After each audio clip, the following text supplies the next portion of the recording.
We're taking you live now to Washington, D.C., where U.S. President Donald Trump is hosting the first leaders' meeting of his newly established Board of Peace. A U.S. government official says representatives from more than 45 nations are expected to attend as discussions focus on the future of Gaza and international plans for reconstruction and stability in the territory. Let's listen in. Just this first year, we have a first year like probably no other ever in our country, because we settled 8 wars and I think a 9th to come. It's turned out to be a tougher one. I thought that was going to be the easiest one, but with war you never know what's easy and what's not so easy. But we've had a great relationship and I've become friendly with so many of the people, and I appreciate you being here. These are great people, these are great leaders, and the people that are watching by closed circuit and open circuit in many cases are so proud of it. They want it to be open, but they become incredible friends of mine. And we built our country in my first term, and now we're at a point that the United States has never seen before. We broke 50,000 on the Dow. They said that would take 4 years. We broke 7,000 on the S&P. They said you couldn't do that within 4 years. It would be impossible. And when I came in, they were all saying, if you could get to anywhere close to 45,000, it would be amazing achievement over 4 years. Well, we hit 50,000 in the first year, and we hit 7,000, which was actually tougher to do, according to the Wall Street geniuses. We hit 7,000 in the first year.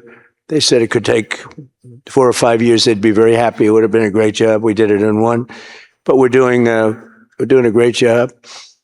Board of Peace is one of the most important and consequential things I think that I'll be involved in. We've been involved in a lot, and really I've been involved in a lot with the people up here. We work together on ending wars with their country.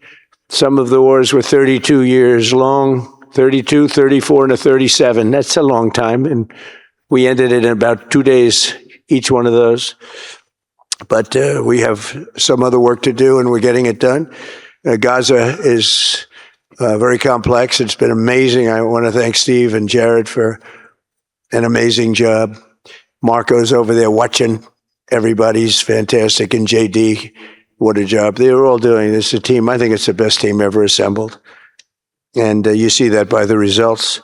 So today is a tremendous honor to welcome you all to the United States Institute of Peace for the inaugural meeting of the Board of Peace. Very important. I believe it's the most consequential board, certainly in terms of power and in terms of prestige. There's never been anything close, because these are the greatest world leaders. Almost everybody's accepted, and the ones that haven't will be.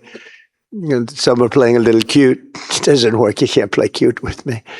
But they're playing a little bit. But they're all joining. Everybody, most of them very immediately.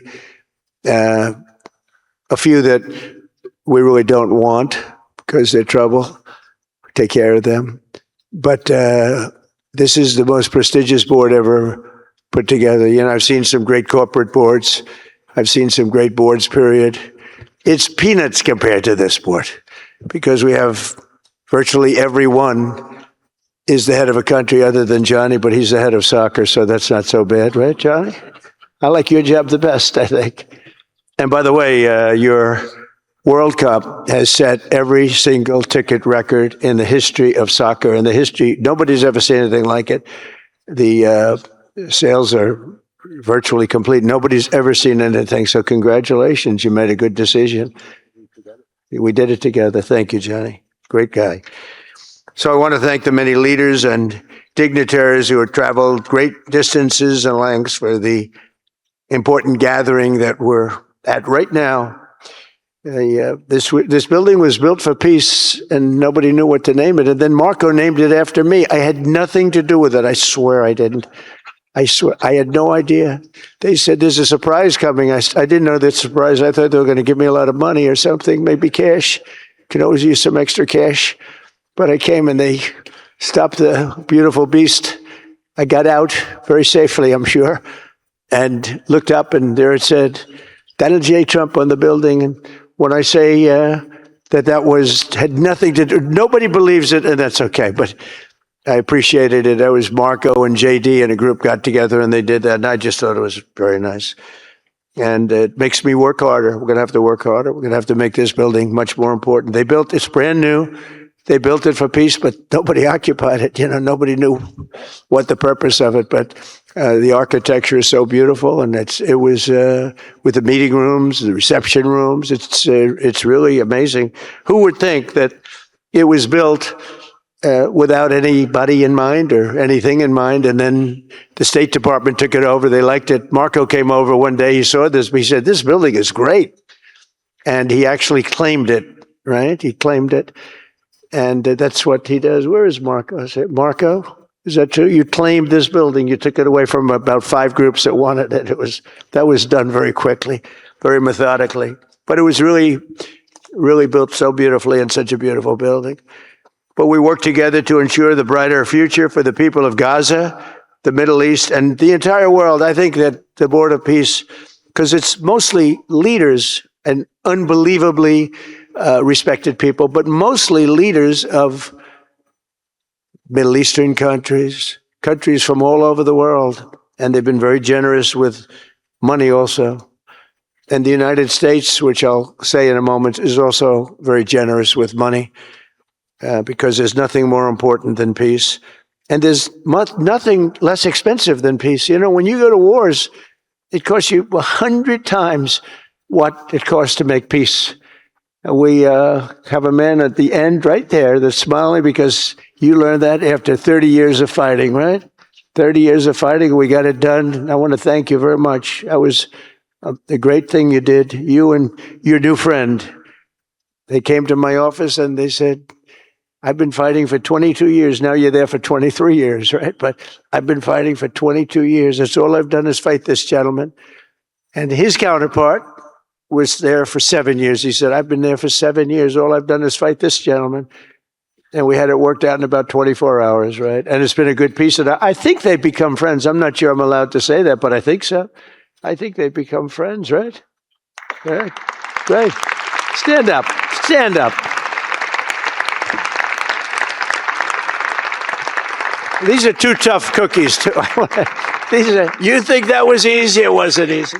These are 2 tough people, good people, but tough people. But, we're in the Oval Office, and we were getting near. But the one was at one side of the room. I have 2 chairs right in front of the desk, the beautiful, resolute desk. One's over here. One's on the other side of the room. I said, fellas, could you get a little closer? Well, I don't know. They felt very uncomfortable. They've been killing each other for 32 years. So I say, can you get a little closer? After 1 hour, they were right next to each other. We made a deal. They hugged, they signed, and we had peace with 2 very important countries, and I'll never forget it. So they started off a little weak, and they ended up really strong, and you can be very proud of yourselves. It was a beautiful thing to see. Thank you. Look at that. Do you believe it? 32 years. Thank you. Thank you very much. But we're honored to be joined today by Prime Minister Rama of Albania. Where is President Milei? You're another one, I'll tell you. Where is President Milei? I endorsed him.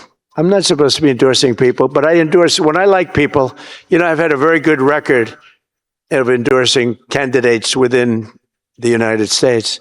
But now I endorse foreign leaders, including Viktor Orban, who's here, and others. And I endorse this gentleman, Milei. He was a little behind in the polls. He ended up winning in a landslide. I just endorsed the Prime Minister of Japan. She was in a tight race, but was probably going to win. And she won in the largest number in the history of Japan. So she likes me a lot. But it was an honor, and you're doing good. Oh, look, they're sitting right next, Victor. But ultimately, I think I'm going to end up endorsing. Hey, look, as long as it works, it's okay with me. But the endorsement seems to be working in foreign countries too, so that's good. But nice to have you both, Victor. Nice to have you both. Very proud of you. The Prime Minister of another, really just a great guy, Pashinyan of Armenia, President Aliyev of Azerbaijan. I love saying that name now. You know, at the beginning it was giving me a hard time. Now I love saying it. It's a beautiful name. I love it. His Majesty King Hamad bin Isa Al Khalifa of Bahrain. Bahrain. Thank you. Thank you. Where are you? Where are you? He's so rich, he can sit there. He can sit wherever the hell he wants. You know, he could sit up in the corner. He could sit up top. He might take a piece of this building, Marco. He'll take 25% of the building for about $6 billion. Thank you. And you've been very generous also. We appreciate it. Prime Minister Hun Manet of Cambodia. Raise your hand wherever you may be. Because, yeah, hi, how are you? Congratulations. That was another one, right? We did a good job with that one. Prime Minister Madbouli of Egypt. Thank you very much, and say hello to the General/President. Okay. Prime Minister Orban of Hungary, who has my complete and total endorsement for election. Not everybody in Europe loves that endorsement, but that's okay. He does an unbelievable job. He's done an incredible job on immigration, unlike some countries that have hurt themselves, but they're working on it.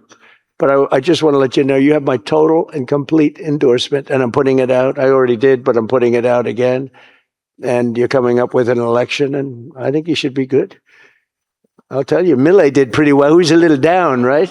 And then he ended up winning in a landslide, so that's pretty good. You're going to do great, Victor. Thank you very much for being here. Appreciate it. You run a great country. A man that I really like a lot he's definitely tough. I don't want to fight him. President Prabowo of Indonesia. Thank you very much. Please, this is a big guy. I tell you, I said, how many people in Indonesia? He said, like 240 million. I said, no, say it again. How many? It's a big country you have. And you do a great job and respected by everybody. And thank you very much for being here. Thank you very much, Mr. President. President Tokayev of Kazakhstan, thank you very much. What a country that is. It's a wonderful country and a rich country, in case anybody has any question. We have some very rich people here today. President Osmani of Kosovo. President, thank you very much. Great job you're doing, too. Thank you very much. Prime Minister Sharif, I like this man, of Pakistan, because there was some fighting going on when I got to know him, and your Field Marshal, General, great General, great Field Marshal, a great guy. And I got to meet the Prime Minister. And he said in front of our Chief of Staff, Susie Wells, who's right here, he said, you know, nobody knows this, but I believe that President Trump saved 25 million lives when he stopped the war between us and India, right? You made that statement. I said 25 million lives, could have been much more, actually. But it was really a beautiful thing. You said that in front of a group of people they walked out. They don't think about it, but you're talking about that kind of lives. That war was raging. Planes were being shot down, right? And it was Pakistan and India. And I got on the phone with both of them, and I knew them a little bit. I knew Prime Minister Modi very well, actually. But I got to know Pakistan through a little trade. They were trying to make too good a deal, and I got a little upset with them. And in the end, they got what they wanted, right? And they made a good deal. And I got to like them, the Prime Minister, the Field Marshal, who's a tough man, a tough, good fighter, right? Good, serious fighter. I like good fighters, actually. And when I heard that they were fighting, I picked up a certain newspaper. I won't tell you which one, because it's fake news generally. But I picked up this newspaper and I saw that Pakistan and India were really going at it. And then it got worse and worse, and many planes were shot down. It was all out. And I called them and I said, listen, I'm not doing trade deals with you two guys if you don't settle this up. They said, no, that has both of them. They didn't want to do that. I said, no, it has to. If you don't do it, I'm not doing a trade deal. We're not doing a trade deal. And they do a lot of business with the United States, and they sort of softened up all of a sudden. And all of a sudden I read where there was a little bit of a pullback by one, then the other, and all of a sudden we worked out a deal, right? But I said, if you fight, I'm going to put 200% tariffs on each of your countries, which essentially makes you not allowed, you can't do any business. One of them, I won't say which one, said, no, can't do that. They both wanted to fight. But when it came to money, it's not like money. When it came to losing a lot of money, they said, I guess we don't want to fight. And we solved that deal in 2-3 days, right? And we did. We said, these are two very powerful nations. These are two nuclear nations. And I don't want to say what was going to happen, but, bad things happen. So, Prime Minister, I want to thank you because that was a very big deal. People have no idea. A lot of them say, oh, well, they weren't fighting. They were fighting. 11 jets were shot down, very expensive jets. And they were all in. Both of them were all in, and now they're not. And I think we'll always be able to settle up with them. I really do. I think you're going to have, it's a lot of progress was made even in the relationship. And Prime Minister Modi also, he's a great man. He's a great guy. They're all great. But I was very proud of it. President Pena of Paraguay is here. President, thank you very much. Young, handsome guy. It's always nice to be young and handsome. Doesn't mean we have to like you. I don't like young, handsome men. Women, I like. Men, no, I don't have any interest. Good. That's right. Thank you very much. You're doing a great job, too. His Excellency Prime Minister Al Thani of Qatar, just a great man, a great man and highly respected. And he's working with a man who is amazing. I always say he needs a public relations agency because you do so much good and they have you down as evil. And you're not evil. You help us so much and you're such a good ally. And I just want people to know that. And the Emir is incredible, smart as you can be, a great leader. And he cares so much for the people. And he cares so much for the Middle East. So I want to thank you very much and send my regards. Your country has been a great help. So, surprising to some of the people writing out there, but now they'll start changing their tune because it's true. I only tell the truth. Prime Minister Don of Romania, wonderful people. The Romanian people are fantastic people. Like you're fantastic. And a lot of them come and work in this country and help us in this country, as you know. And it's they are just really, really solid people. President Mirziyoyev of Uzbekistan, who is where? There he is, and a friend of mine. You've got one of the most difficult names in history, but that's okay. It doesn't matter. Your country's doing great. You're doing great. And just no problems. Every time I see him, nope, we're doing good. No problems. And General Secretary To Lam of Vietnam. Vietnam is incredible as a country and as a force. And it's an honor to have you. A really great honor to have you. A lot of respect. A lot of respect for your country. We'll also want to express my gratitude to Vice President J.D. Vance, who is a fantastic man. He's a fantastic talent. He was a great student. He went to one school. He graduated. Most people, if you watch some of the people that were at the event in Munich, they didn't graduate quickly from college. They had everything they could do. There was one young, attractive woman. She was unable to answer questions. And she didn't do so well like J.D. did in college. J.D. graduated in a 4.5-year college in 2 years.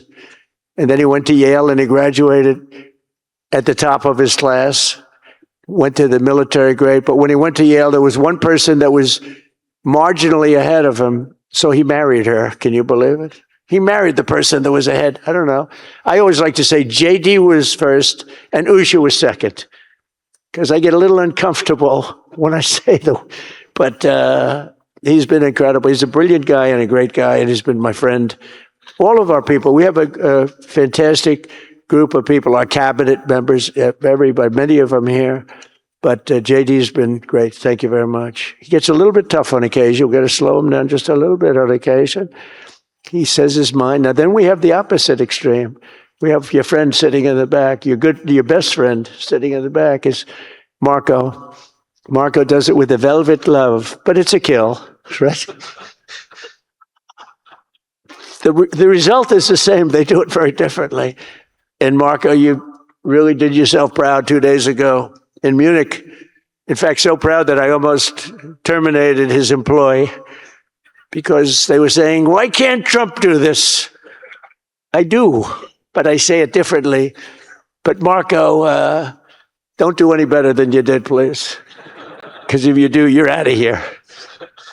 But no, I want my guys to do great. And the acclaim he's gotten and the acclaim JD gets is great. We have smart people.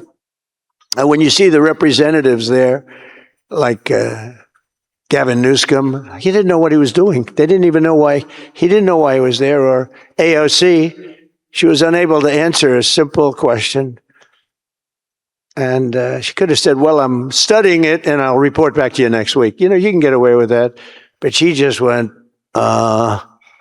it's actually, I think it could be a career-ending answer because for 25 years, anybody running against her, I think Susie is going to use that little piece of stuff. It was not good.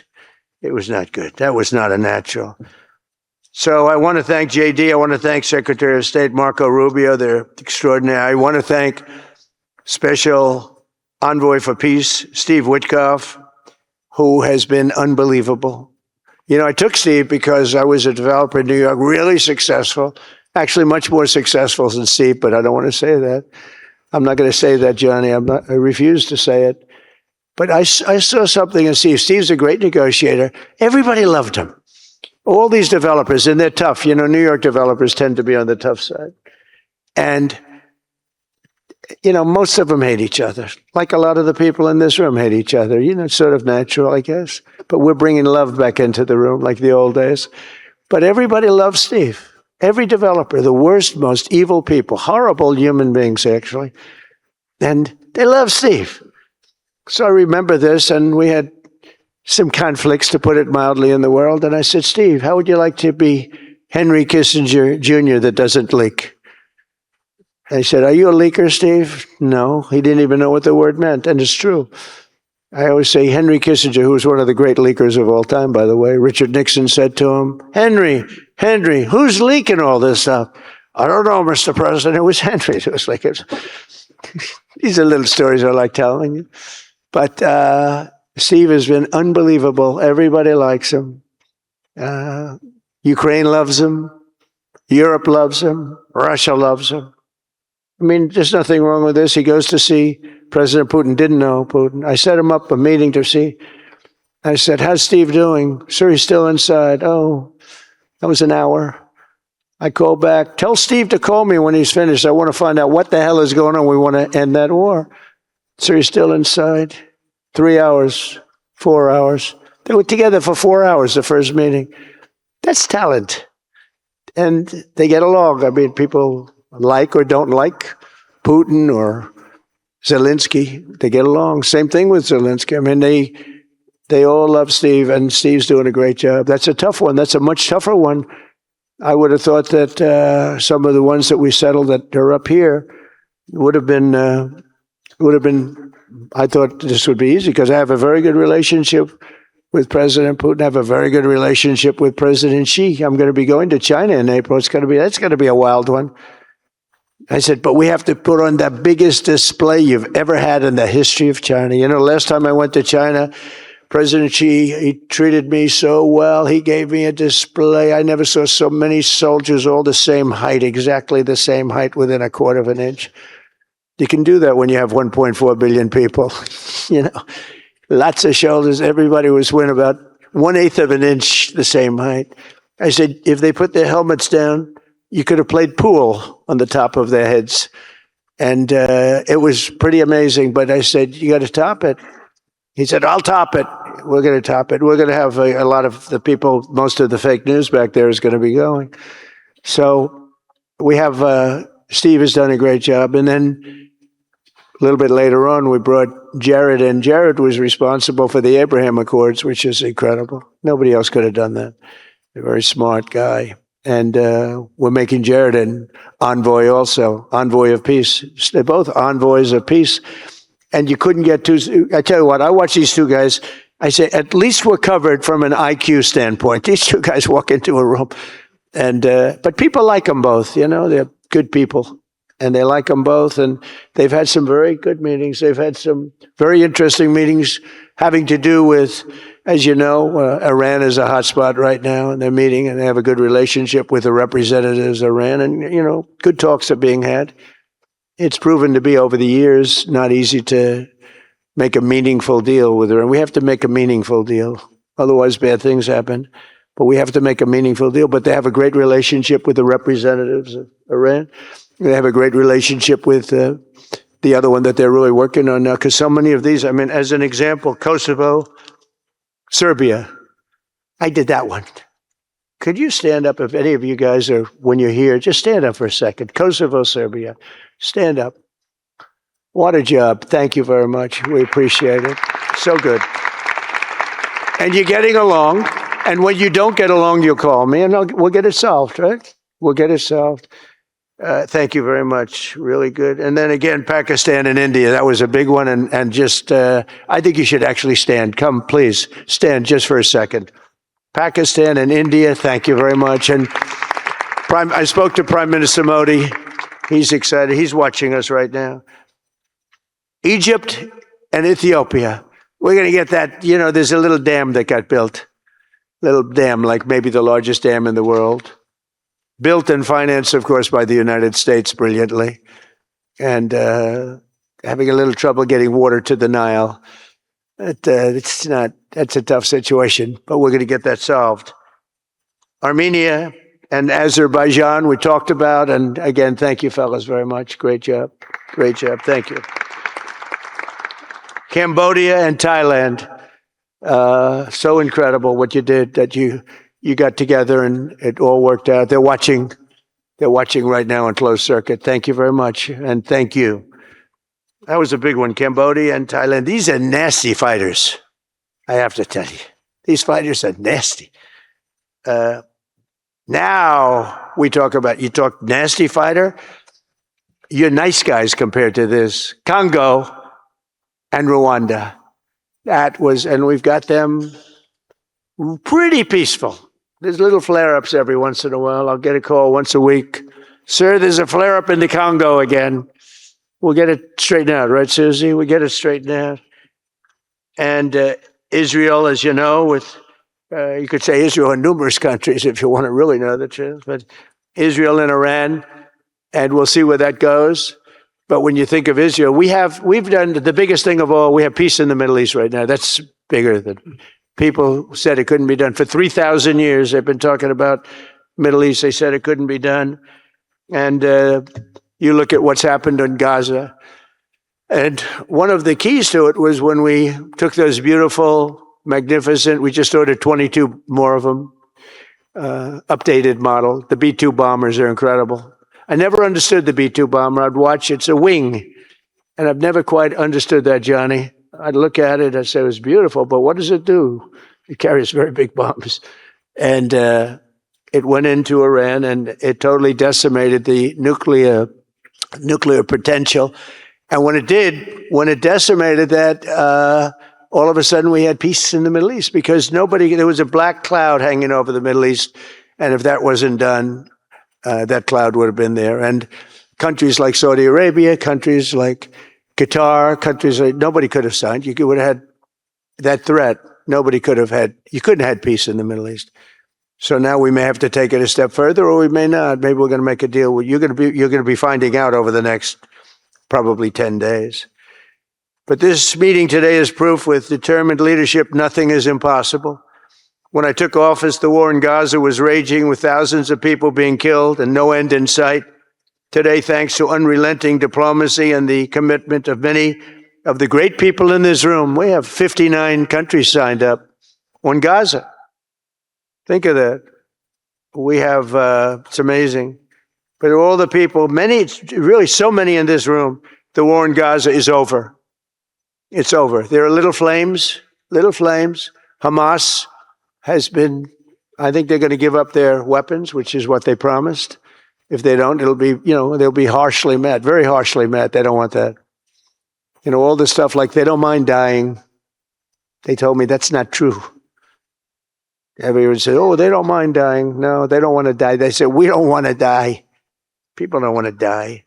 The ceasefire was held, and every last remaining hostage, both living and dead, has been returned back home. Think of that. That was an impossibility. And we did hundreds of hostages, but the last 20, and I always said to Steve and Jared, I said, the last 20 are going to be very tough. Very, very tough. And we got them back. We got the living back, and then we only got about 16 of the dead. And we said, well, you got to get them all. You promised them all. And they dug and dug and dug. You can imagine it's a job that's brutal. And Hamas really did a lot of that work. And you got to give them credit for that. They brought the last one home a week ago, and we got all 28 of them, living and dead. The amazing thing, because I've never seen anything quite like it, the parents of the dead, they knew their boy was dead. This case, boys, all boys, men, but to the parents' boys. They knew their boy was dead. They wanted that dead body as much as if he were alive. And when they got them back, there was great sadness, but there was great joy too. They wanted it as much as the people that got their sons back alive. But we got a lot of people before those 20, Steve, what nobody talks about. But, hundreds of people. We did a good job, and you guys did a fantastic job. I want to thank every nation that helped us achieve this monumental breakthrough, saving countless lives, and really bringing peace and bringing the concept of peace, because nobody thought peace in the Middle East. I've always heard peace in the Middle East is impossible, and it's turned out not to be. And we do have some work to do with Iran. They can't have a nuclear weapon. It's very simple. You can't have peace in the Middle East if they have a nuclear weapon. And they can't have a nuclear weapon. And they've been told that very strongly. Since the hard-won ceasefire of last October, the United States and our partners have facilitated the delivery of vast amounts of humanitarian aid, numbers that nobody's ever seen before. In November, the United Nations Security Council unanimously approved the Board of Peace. And last month in Davos, we welcomed over 24 members to this very important new organization. And we are very closely working with the United Nations. In fact, I'm going to speak to the Secretary General in a little while. He's a good man. And I've had a good relationship. Other than in my last speech, they did turn off my teleprompter. I got up there. My teleprompter didn't work. I'm sitting in front of all of you people and more. I had no teleprompter. I knew I was in trouble because I'm walking up. The teleprompters are over. I had the most beautiful speech ready. I was all set to knock them dead. First, I had an escalator that stopped. You know that. It's going up. Boom. It's lucky my movie star first lady was in front of me because I put my hand on a certain part of her body and I was able to stop my fall. Otherwise, because she had no trouble. I said, boy, that was a very sharp stop, Johnny. So I said, that was strange. I've been on a lot of escalators. That's never happened before. Usually it stops very slowly. This was just boom. But our first lady was right in the proper location for me. I'm waving to people, and she was holding on a little tighter. She knew what was happening. She did. She said, that's a very successful movie out right now, like #1. Can you believe this? And she's a big movie star. And I always say it's trouble because I always say there's not room in one family for 2 stars. I told her that. We can't have 2 stars in one family. So I don't know what that means, but it's not good. But it is good because we're proud of her. She did people in the United States love the First Lady, and she did the movie and has become the biggest selling documentary in 20 years. Can you believe? The theaters are all packed. Women especially, they go back and they see it 2 or 3 times, 4 times. But together we're committed to achieving a Gaza that is properly governed throughout. The whole area is going to be, so many countries that have really nothing to do with the Middle East, but they may be somewhat close by. They're all involved. They want to go in and fight. They tell me all the time, we'd like to send soldiers to fight if it's necessary. And I don't think it's going to be necessary. We have 2 countries that want to go in and do a number on Hamas. I said, I really don't think I hope it's not going to be necessary, because they made a promise, and they promised me get rid of their weapons. Looks like they're going to be doing that, but we'll have to find out. But it's no longer a hotbed of radicalism and terror. And to end that, we have today, and I'm pleased to announce that Kazakhstan, Azerbaijan, UAE, Morocco, Bahrain, Qatar, Saudi Arabia, Uzbekistan, and Kuwait have all contributed more than $7 billion toward the relief package. That's great. Thank you, fellas. Thank you.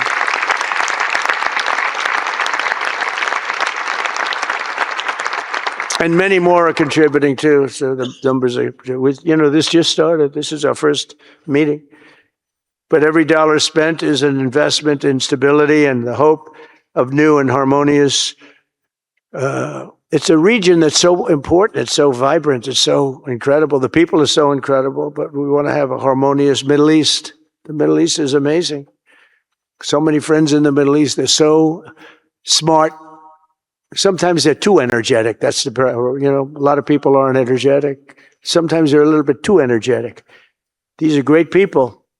The world is now waiting on Hamas, and that's taking place. And it's the only thing that's right now standing in the way. We have Lebanon with certain things that we're working on that are very important. We have to solve the problem of Lebanon, but it's relatively small in terms of what's been done. And again, the key was getting rid of the nuclear potential, because Iran would have had a nuclear weapon based on everything we found out since within 1 month. We can't let that happen. So many of our friends in Europe are attending today, and we're eager to have them become full members. They all want to become full members, and we've had a great response from Europe. And Europe is, it's where I come from, where so many people come from that are in the United States. But we have a great relationship with Europe. We have a great head of NATO. He is a fantastic man, and he's doing a great job, really great job. I'm excited to announce that Norway has agreed to host an event bringing together the Board of Peace. I thought when I saw this note, I'm excited to announce that Norway, I thought they were going to say that they're giving me the Nobel Prize. This is less exciting. It says, I'm excited to announce that Norway, and I'm saying, great, I'm getting the Nobel Prize, finally. Finally, they got it right. But I don't care. I don't care about Nobel Prize. I care about saving lives, just so you understand. We play and we all, do what we have to do. I only have one thing. I don't want to see people killed from parts of the world that are very far away from the United States. And if I have an ability to turn off wars, I want to use that ability, because it's people, millions of people. It's like the Prime Minister said, 25 million people maybe. And that's a small number compared to what it could have been if you really think about it, right? No, I want to save lives, and I don't care about prizes. In the UN Office for Coordination of Humanitarian Assistance is raising $2 billion for the support of Gaza. Additionally, Japan has just committed to host an aid fundraiser, which would be a very big one. It's already successful. We know some of the numbers that are being talked about, which will be attended by other nations in the region, including South Korea, the Philippines, Singapore, and others. And I know that China is going to be involved, and I think Russia is going to be involved. I think they will be. I want to have everybody, get all sides, because it doesn't help when you have all sides with one ideology. You have to have everybody together for this. I'm also pleased to announce that FIFA We'll be helping to raise a total of $75 million for projects in Gaza. And I think they're soccer related, where you're doing fields and you're getting the greatest stars in the world to go there. People that are bigger stars than you and I, Johnny. I hate to say it. You know, I met one of your great stars who came to the White House, as you know. And my son was very excited. These are great people. These are great people. And Johnny's going to bring the stars to the area. And they're really known. People in Gaza know every one of them, right? You know? So it's really something. And we'll soon be detailing the announcement. And if I can I'll get over there with you. I want to thank Johnny and FIFA for all of the wonderful things they did and are doing. They gave me their first Peace Prize. They gave me a Peace Prize. I think they saw that I got screwed by Norway, and they said, let's give him a Peace Prize. I mean, very good. Thank you, Johnny. I appreciate it. Johnny's very smart. He's very, very smart. The nations represented here today, just in closing, are not just contributing money. Some are also pledging personnel to help preserve the ceasefire and secure a very enduring peace. We have to have enduring peace. Having peace, knowing it's going to blow up in 2 weeks, doesn't mean anything. In particular, Indonesia, thank you very much. Indonesia. It's a great country. Thank you very much. Look at that man. Look how tough he is. You think it's easy dealing with him? Look at that face. You are a tough cookie. And we say it lovingly, too. We need strength. You say, he doesn't mind. He's tough and he's smart. And smart is more important. Morocco, thank you very much. Great. What you're doing is great. Albania, Kosovo, Kazakhstan have all committed troops and police to stabilize Gaza. Egypt and Jordan are likewise providing very, very substantial help, troops, training, and support for a very trustworthy Palestinian police force. We think we're getting some very good people on that police force. And, you know, it's peace in the Middle East. We have peace in the Middle East. Think of it. For years, you've been hearing about peace in the Middle East, and everybody's saying it's impossible. All of these countries are working together around the vision of a Middle East that is free from the curse of extremism and terror. And now is time. And by the way, even people with extremism and preaching extremism, they're exhausted. They're tired. It's been going on for too many years. I don't care who you are. They're tired. They want peace. And now is the time for Iran to join us on a path that will complete what we're doing. And if they join us, that'll be great. If they don't join us, that'll be great too. But it'll be a very different path. They cannot continue to threaten the stability of the entire region, and they must make a deal. Or if that doesn't happen, I maybe can understand. If it doesn't happen, it doesn't happen. But bad things will happen if it doesn't. With the commitments announced today, the Board of Peace is proving that it does not just convene countries. It devises and implements, and real solutions happen. We've come up with solutions. This is so little talk. This is very little talk, all action. First time, it was always talk in the Middle East. People would talk about peace in the Middle East, and then they'd go home and they'd never even think about it again. Nothing would happen. We're providing a model for how responsible sovereign nations can cooperate to take responsibility for confronting problems in their own regions. The Board of Peace is showing how a better future can be built, starting right here in this room. And I want to let you know that the United States is going to make a contribution of $10 billion to the Board of Peace. Thank you.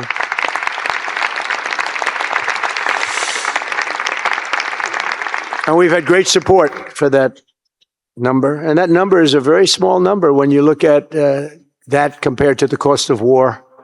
That's 2 weeks of fighting. It's a very small number. It sounds like a lot, but it's a very small number. So we're committed to $10 billion.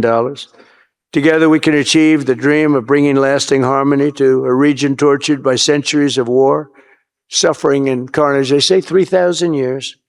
And hopefully we can lift up the eyes of the world to envision how other intractable conflicts can be settled. So many conflicts, they say, are impossible to settle, and we get them settled. We got those 8 that we settled, most of them were said to be not settlable. And they not only got settled, they got settled within days. More impossible problems can be solved as we go along this very beautiful path. I think it's a beautiful path. I think it's such an important day. Even the weather's beautiful. We walk in, it's beautiful. Everything's beautiful. But the ancient wounds can be healed, and they are indeed ancient. This has been going on for so many centuries that our entire planet will be a better, safer, more beautiful, and more peaceful place for us all. We're going to be working with the United Nations very closely. We're going to bring them back. I think the United Nations has great potential, really great potential. It has not lived up to potential. The 8 wars, I never even spoke to them about one of them, and I should be speaking to them about all of them. Someday I won't be here. The United Nations will be, I think, is going to be much stronger. The Board of Peace is going to almost be looking over the United Nations and making sure it runs properly. But we're going to strengthen up the United Nations. We're going to make sure its facilities are good. They need help, and they need help money-wise. We're going to help them money-wise. And we're going to make sure the United Nations is viable. And you have some very good people at the United Nations, can do a good job. But as I said, I've said it for years, United Nations has tremendous potential. A lot of people didn't like what I said. They said, oh, you shouldn't say that because, we don't care about the United Nations. No, it's really very important, and I think it's going to eventually live up to potential. That'll be a big day. So I want to thank everybody for being here. You're my friends. You're great leaders. You're great people. And I can honestly say, you're strong leaders. You're tough leaders in many cases. And every single one that I'm looking at that's right here, I've gotten to know and I've gotten to respect. And really, you're friends of mine. And if I can help you at all, you let me know. But this is going to be something, the Board of Peace will be something that the likes of which I don't think anybody's seen before. And thank you all very much. It's a great honor. I'm going to ask J.D. Vance to come up and say a few words. Thank you very much.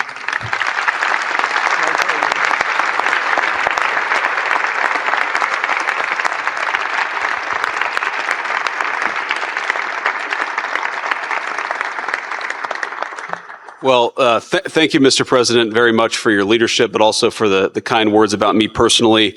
I knew exactly what I wanted to say, but then after the president said that I was so smart and that I didn't want to repeat our congresswoman who froze for 20 seconds over in Munich, now I'm tempted, sir, just to freeze for 20 seconds and just stare at the cameras, and maybe they'll say nice things about me like they do about Congresswoman Cortez. But I have 3 very brief messages. First of all, to the President of the United States, but to the entire team, to Marco, to Steve, to Jared in particular, who've done such an incredible job. I think what this Board of Peace represents is a recognition that if you actually have a President of the United States and a team that's committed to diplomacy, it can actually work. When I look at what happened to Israel on October the 7th, all those innocent people who were murdered, the fact that you had all of these hostages, and of course, a terrible war that came from it, I remember thinking to myself, how is it ever going to be possible to get these hostages home safely, to make it possible for the people of Gaza to actually have a reasonable future, but also to ensure that Israel is never attacked again? It turns out the answer was you just needed a president who was committed to the effort and committed to the work, and that's what we had, thankfully, under the leadership of this president. And you got to make peace, but then you have to make the peace stick. And that brings me to my second point. That's what the Board of Peace, I think, is fundamentally about, is making the peace stick. And it's an incredible thing that you guys have all done. So to all of the leaders gathered here today who are investing in the future, who are investing in peace, we're grateful to you. We're grateful for your partnership. And in particular, I think to the President of Azerbaijan and the Prime Minister of Armenia, who I just saw last week, thank you all for making it possible and for showing what real leadership can accomplish. When you set aside weapons and killing and destruction and invest in your people and invest in prosperity, it can create great things. So thank you both for what you did. I think it showed great leadership. And finally, to the American people, I think it's important that the American people recognize why we're here today. And the reason that we're here today is, yes, to save lives and yes, to promote peace. But this creates incredible prosperity for the American people. The countries represented here represent trillions of dollars of investment in the United States of America that would not have been possible without this president's leadership and advocacy for peace. The economies here represent millions of American jobs of people who are receiving products built in American factories and made by American workers would not be possible without a focus on peace. So, Mr. President, while I think this is great for the world, I also think it's really, really great for the United States of America. So we're looking forward to the partnership. With that, I want to turn it over to the MC for the rest of the program, and that is our great press secretary, Carolyn Levitt. Thank you.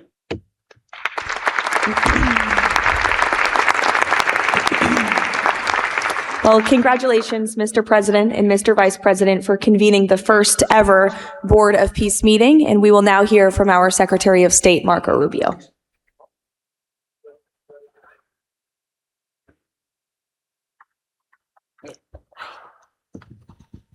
I'll be brief and to the point. We want to talk a little bit about the strategic vision of this organization and begin doing so by first acknowledging that we are here today because the President of the United States, Donald J. Trump, has both an ability and a willingness to use the power of his office to think outside the box. And that's why we're here today. This was a very unique crisis in Gaza, one that the existing international institutions could not solve or figure out. It needed a very specific type solution that required the partnership of all the nations that are here, including those that are here on an observer status. And we appreciate you coming today and being a part of this as well. And that's the point I want to drive home today. And soon you'll hear from Steve and Jared, who, by the way, deserve an incredible amount of credit for pulling this together and working countless hours and traveling all over the world. They truly deserve our appreciation and thanks for the work they've put in under the leadership of President Trump to make this possible. This Gaza situation was impossible to solve under orthodoxy, under existing structures.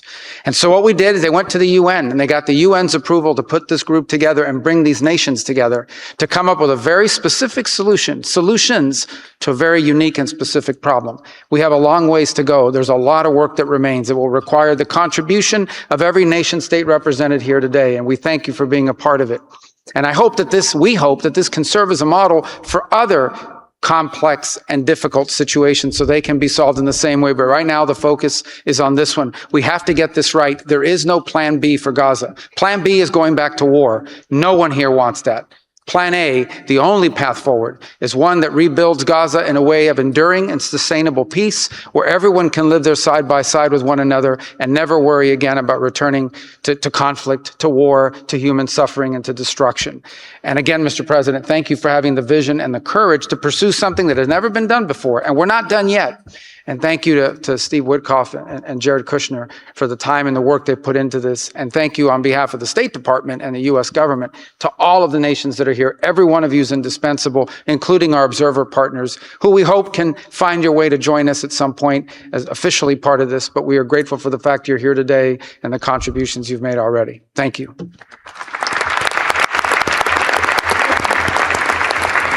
Thank you, Marco. We will now hear from our special envoy, Steve Woodcock.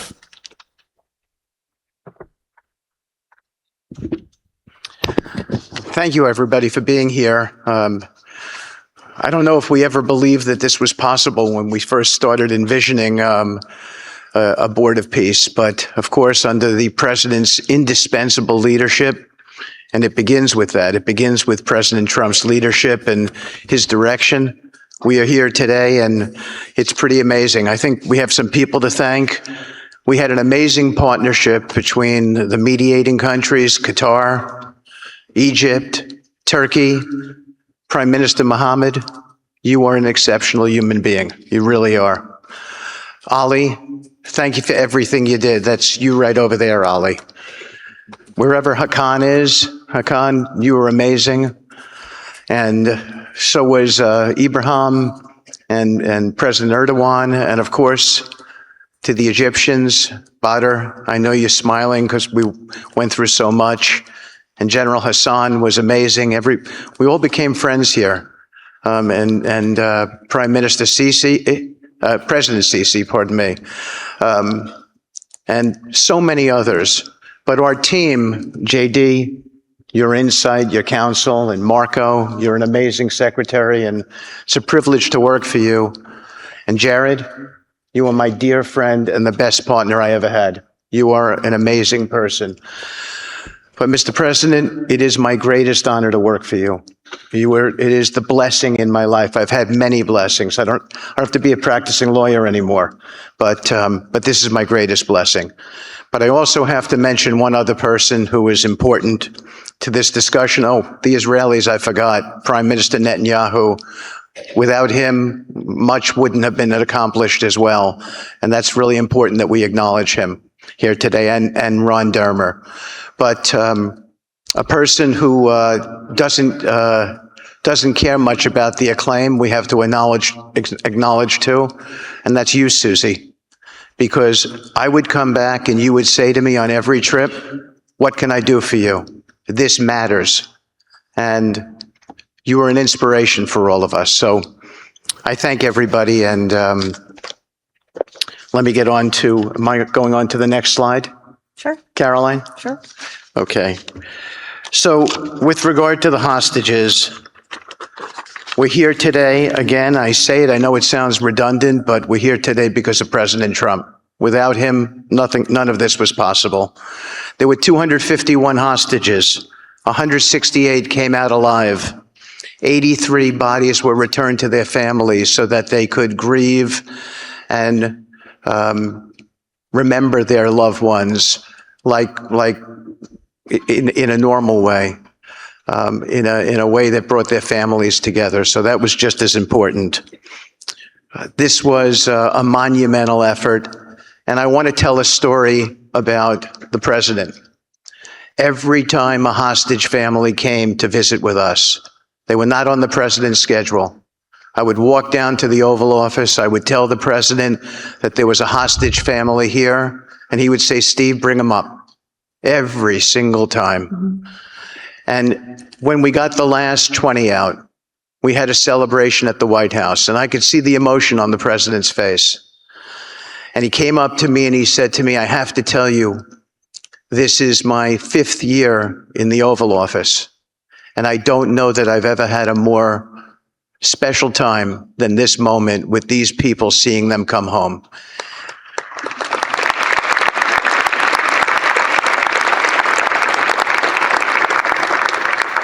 And I said to the president, you have to look around because none of them would be home without you, sir. None of them. So I only want to tell you, Mr. President, you gave me my greatest honor to work on this on this effort, and I thank you.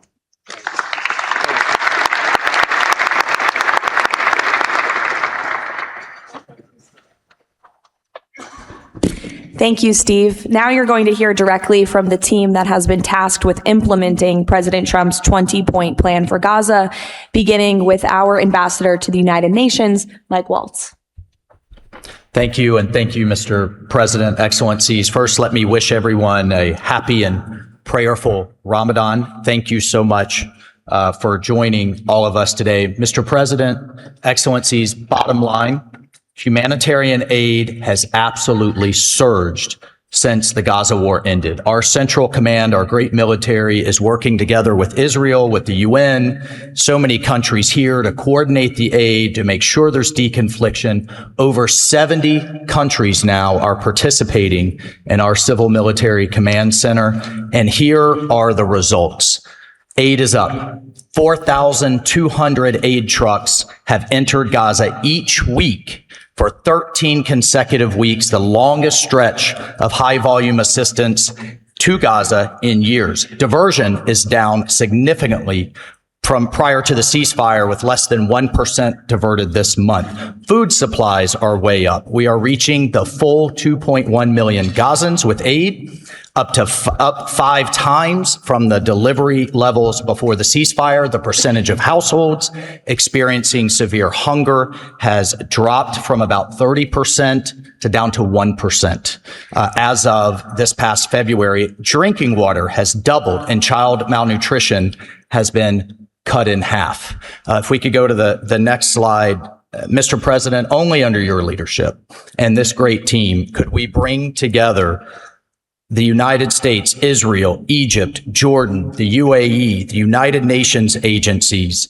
Mr. President, bottom line, like you, this is a board of action, not a board of endless talk or speeches, and these results are a true testament to your leadership and the leadership of this great team. We are saving lives, and it's an honor to be a part of it. Thank you, Mr. President. Dr. Ali Shaith. It is my honor to be here representing the National Committee for the Administration of Gaza. Thank you, President Trump, for your leadership, for your continued efforts. A new governing authority is now in place for Gaza, with a clear mandate and a clear commitment to establishing development and stability. However, we are operating in extremely difficult conditions. Large parts of Gaza Strip are severely damaged, destroyed actually. Humanitarian needs are acute. Law and order remain fragile. This is not normal operating environment, President, which is precisely why discipline and prioritization matter. Our priorities, therefore, are defined into 4 categories. First, restore security via professional civilian police under one authority, one law, and one weapon, including training and developing 5,000 Gazan police to be deployed in 60 days. Secondly, revive economic activities and livelihoods, creating decent jobs, especially for our young population. Thirdly, ensure sustainable emergency relief as described earlier. Fourthly, restore basic services including electricity, water, health, and education. And last but not least, the access and movement. Our mandate is simple, President. Step by step to build the foundation for lasting peace, dignity, and prosperity for the people of Gaza. And this is where we count on your continued leadership and support. Blessed the peacemaker. Thank you.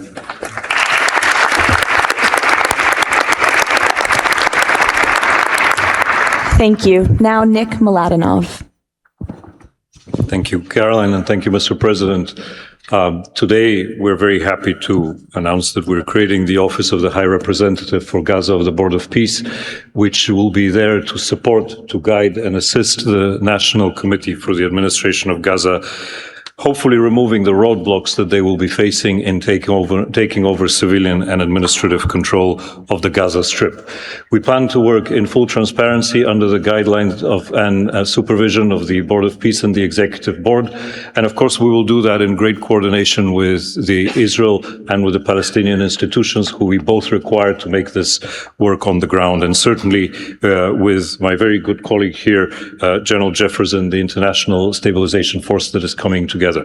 Mr. President, if I can actually use the opportunity to announce some breaking news that as of this morning, we started the process of recruiting Palestinian police force that Ali was just referring to. And just in the first few hours, we have 2,000 people who have applied to join a new transitional Palestinian police force to be formed in Gaza under the authority of the National Committee with the support of the Board of Peace, trained in Egypt, where we have received an excellent proposal of how to do that forward. And this is critical to what we need to do as we begin this process. And if we may move to the second slide.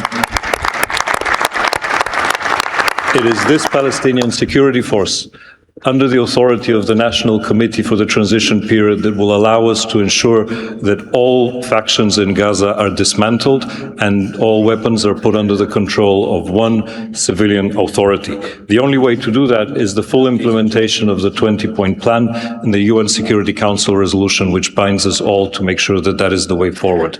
We have now a fully agreed framework with the mediators on how to do this, and I thank very much the state of Qatar, Egypt, and Turkey for their excellent support in this.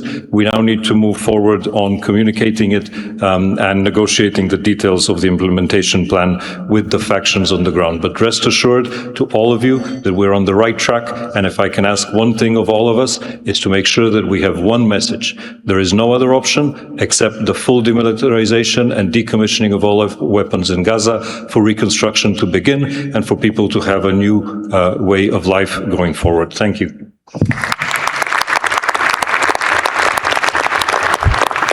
Thank you, Nick, and congratulations. Now, Major General Jasper Jeffers. Thank you, Caroline, Mr. President. It's an honor to be here today as the ISF commander. The ISF will do two things: stabilize the security environment in Gaza and enable civilian governance as established by the National Committee. For the last few months, we've had a team on the ground of U.S. military experts preparing the infrastructure for the ISF. This team's already operating from a combined joint operations center that's going to be the headquarters for the entire ISF. As you can see on our map, our plan is for the ISF to be assigned in 5 different sectors, each sector receiving 1 ISF brigade. In the short term, we plan to deploy to the Rafah sector first, in addition to the training of police. Midterm objective is to continue to expand sector by sector, all moving to our long-term 12,000 police and 20,000 ISF soldiers.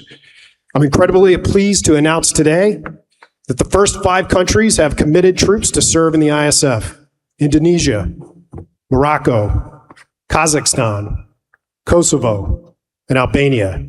And 2 countries have committed to train police: Egypt and Jordan.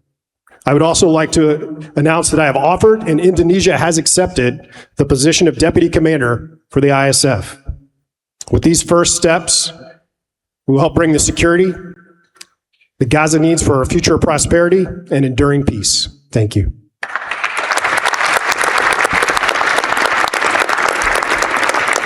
Thank you, Major General. Mr. Tony Blair. For decades, Gaza's governance has been characterized by extremism, corruption, ineffective institutions, and the complete absence of a route to prosperity for the Gazan people. Yet, as President Trump recognized, its potential has always been vast. 25 miles of Mediterranean coastline, proximity to great regional and global markets, and a young, dynamic population with a median age of 19. So today we set out profound changes necessary to rebuild Gaza for Gazans. Gaza not as it was, but as it should be, including its governance. Effective public institutions serving the people, a business environment where enterprise flourishes, an education system educating the young for tolerance and achievement, and a tech-enabled society making the most of the digital revolution. This is a vision of Gaza as part of a Middle East at peace, not a phony piece of declarations no one means and agreements no one intends to keep, but a genuine commitment to a region where whether you're a Muslim, Jew, Christian, of any faith or none, you can rise by your own efforts and feel your government by your side, not on your back. That is the vision behind President Trump's 20-point plan for Gaza, and it remains the best, indeed the only hope for Gaza, the region, and the wider world.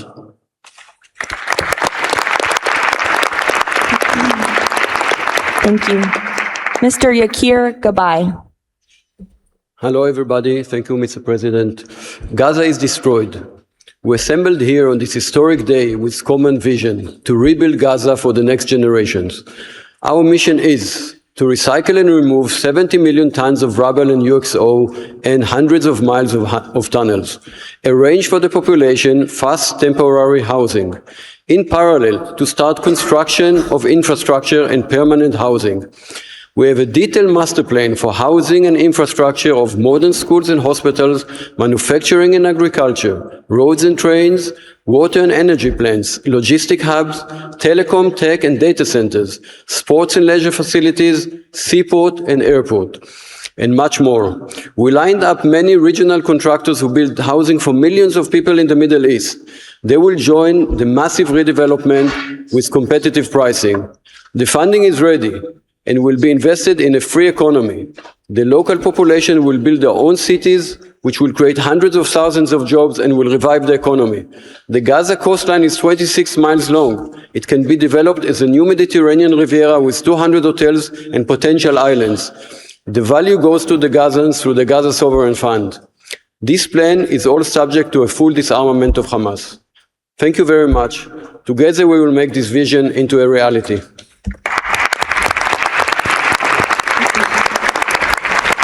Thank you. Mr. Liren Tanmin.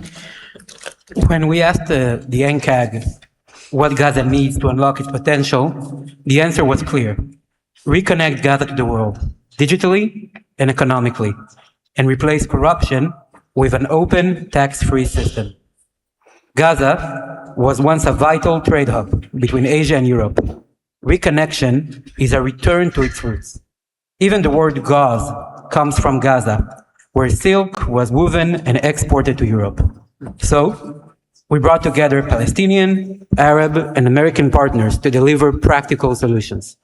By July, Gaza's 2G network will be upgraded with free, high-speed access to essential services. The NCAG is building a secure digital backbone, an open platform, enabling e-payments, financial services, e-learning, and healthcare with user control over data. This effort is supported by our regional partners, and I believe you will hear some exciting news from them on that later today. In parallel, we're advancing an Amazon-like logistics system to help Palestinian launch businesses import globally and trade securely. This will lower prices, drive growth, and help transform Gaza into an open, transparent, corruption-free economic zone. Thank you. Thank you. Mr. Mark Rowan. Mr. President, distinguished leaders, the goal is simple. Take the momentum all of you have provided and build it into something that is not just temporary relief, but something that provides a long-term foundation that will enable many of the goals we've spoken about today to be achieved. We plan to do this by gathering Gaza's productive assets in one unified structure. This will allow independent, professional, conflict-free management of the resources to benefit the Gazans. This will also enable expeditious planning and zoning, and not fragmented projects that do not contribute to an economic whole.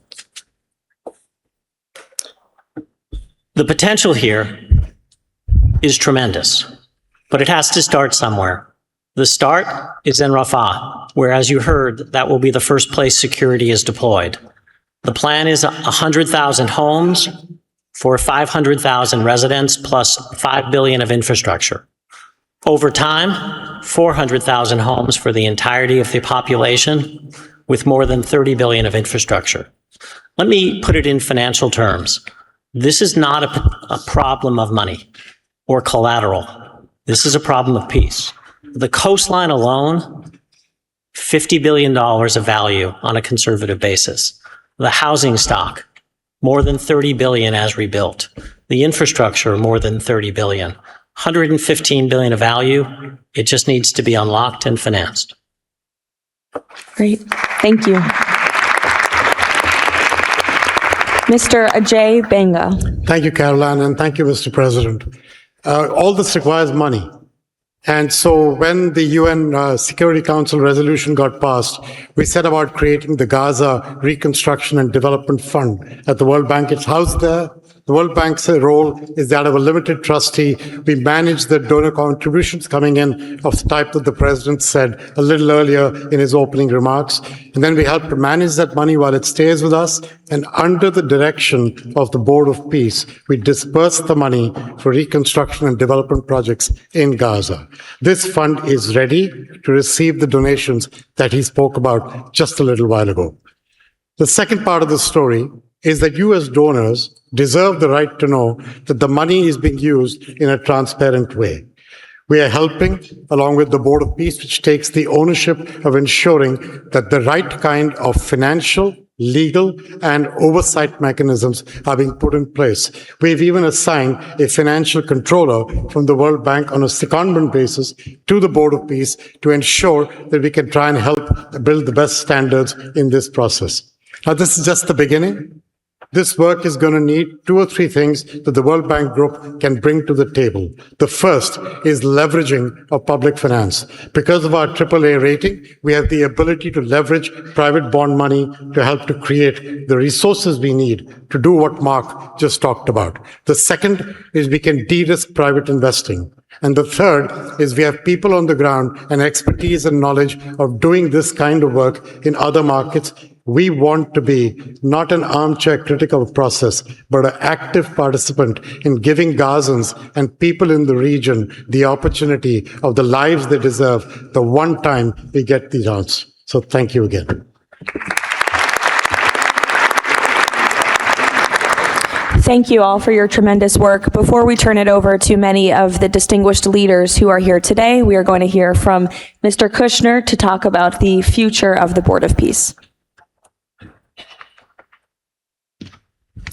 Thank you, Caroline, and thank you, Mr. President, Mr. Vice President, Secretary Rubio. We cannot change the past, but I think that what you're seeing today is that we can potentially change the future if we focus and do this in the right way.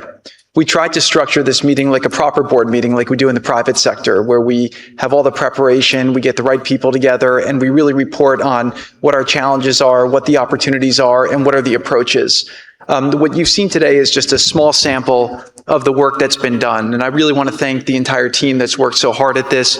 A lot of these people are volunteers. They're doing this not for any personal gain. People are not personally profiting from this. They are really doing this for their children and for their grandchildren and because they want to see peace. One small anecdote is Liran said to me, "Are you sure I should be presenting? I'm a Jewish Israeli and I'm working on Gaza and all these things." And I said, "That's exactly why you should be presenting today. If Jews and Muslims work together, Israelis and Palestinians with Americans and English and Bulgarian and people from all around the world, then we can kind of join on a common goal, which is peace and togetherness. And that's really what we've done." I want to thank President Trump. I remember working with you on your first foreign policy speech in 2016 that you gave at the Mayflower Hotel. And at the time, those ideas were considered to be very, very radical. What I saw as somebody who didn't have any foreign policy experience were just common sense ideas. Why can't the world be better? Why can't there be peace? Why can't there be more prosperity for all people in all ways?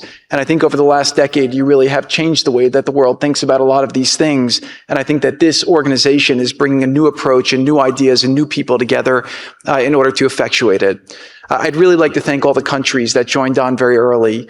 I see this as a very self-selecting group of countries that really believe that the future can be different and wanted to join in partnership and put their reputations and their resources and their time and their ideas on the way to say, these are the challenges we're putting into that we're solving in our own countries. We want to come with new ideas because we've achieved success and we believe that the world can be better in that regard. So I don't have to go through these slides in great detail, but we've secured today, even without the president's, amazing commitment, over $7 billion. As Mark said, we don't really have a resource issue here, although we are going to need everyone's support. We just need to be executing and doing this in a good way. We've dealt with the humanitarian issue. We've returned the hostages. But the one final thing I just want to talk about as well from our perspective is that the President Trump in his heart wanted to get the hostages home, but he also really wanted to help the people of Gaza. He saw the suffering that they were enduring, not through fault of their own, because of the bad leadership that they had, the situation they were born into.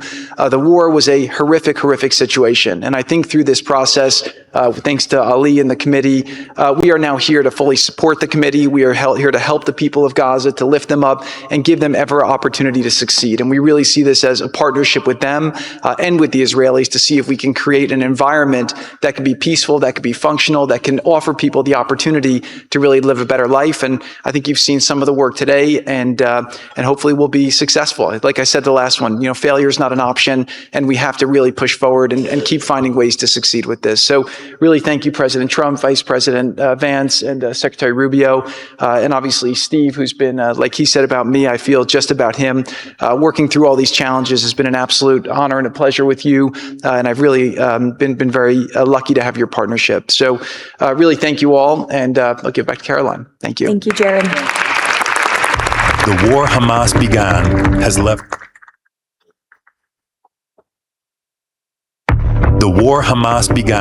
has left Gaza in ruins.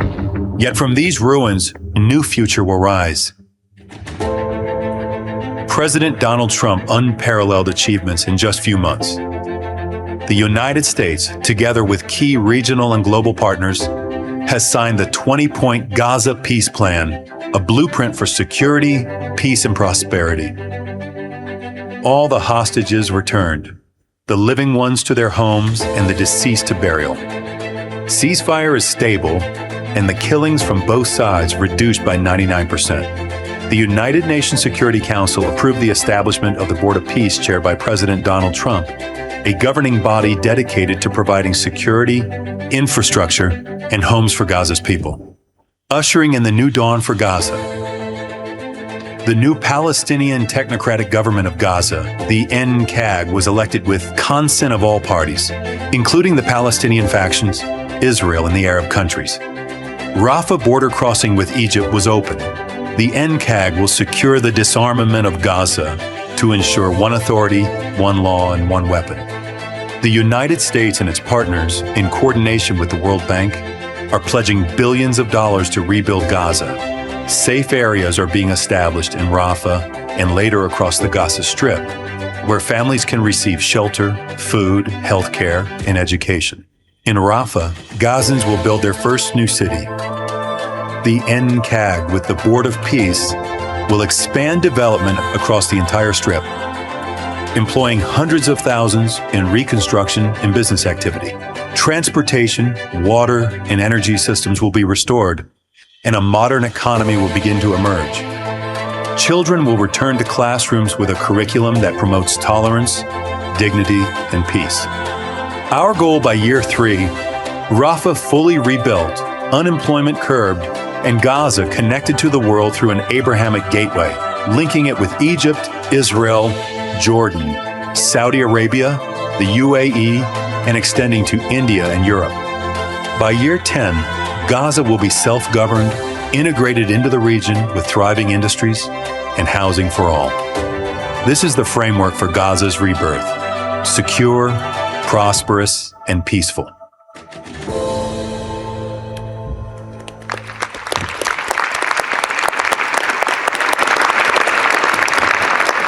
It's amazing. Now we will hear from our distinguished leaders who are here today, beginning with the King of the Kingdom of Bahrain. You're welcome. President Trump, distinguished members of the Board of Peace, it is an honor to participate in this inaugural meeting of board convened by President Donald Trump. I take this opportunity to extend my heartfelt congratulations on this worthy and timely initiative. The meeting comes during the holy month of Ramadan, where we will pray to Almighty God that our endeavors will bring peace, security, prosperity to the world. As a founding member of the Board of Peace, the Kingdom of Bahrain recognizes and endorses the tremendous potential of this body, the extraordinary drive of its chairman, and his sincere efforts to unify nations in our common objectives of fostering an enduring peace for the Middle East. We greatly appreciate President Trump's initiative in presenting the Gaza Peace Plan and establishing this board as a vital platform for dialogue, action, and delivery. As we embark on this historic journey together, we urge all peace-loving nation organizations and groups to actively engage in the successful implementation of the second phase of the Gaza Peace Plan. This includes ensuring a lasting ceasefire in Gaza, of fostering an enduring peace for the Middle East. We greatly appreciate President Trump's initiative in presenting the Gaza Peace Plan and establishing this board as a vital platform for dialogue, action, and delivery.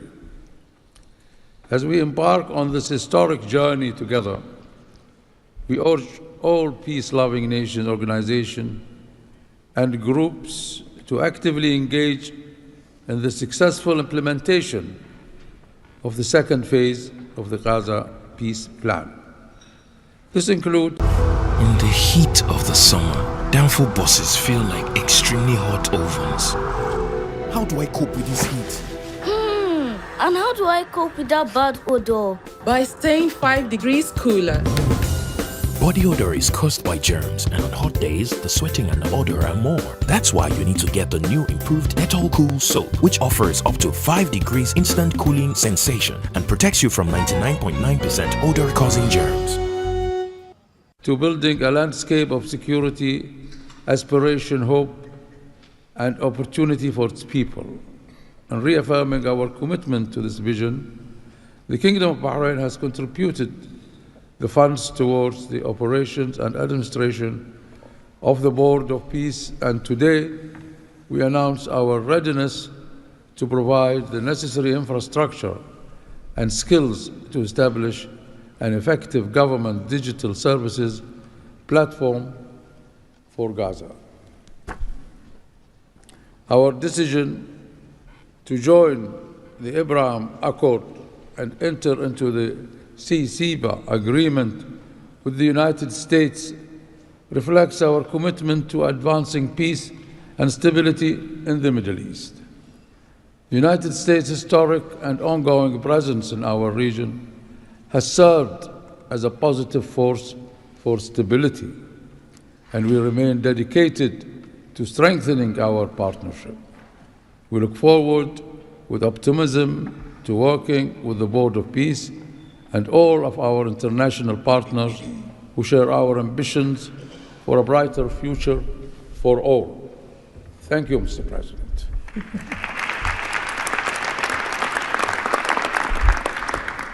Next, the President of the Republic of Kazakhstan. Dear Mr. President, ladies and gentlemen, our meeting here at the Donald Trump U.S. Institute of Peace comes at a moment when decisive and pragmatic actions matter most.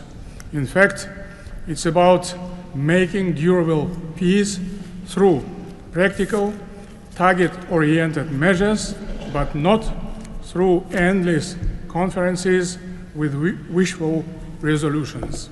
Mr. President, your clear vision and far-sighted approach to promoting global peace and stability has inspired my country to join the Board of Peace. The Board of Peace is widely expected to respond directly to new realities by reinforcing existing multilateral efforts.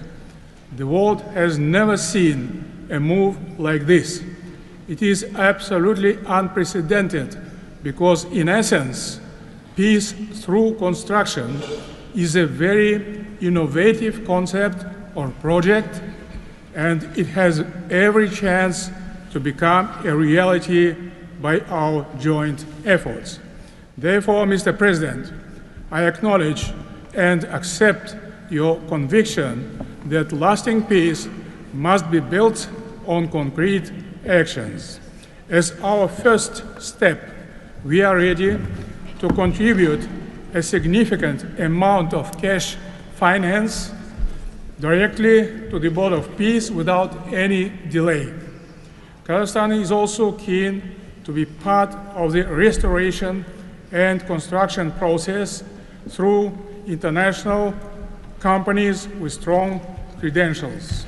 The program, mostly funded by our government, may include the construction of infrastructure, housing, residential complexes, schools, hospitals, and other important civilian facilities, as well as the rubble clearance.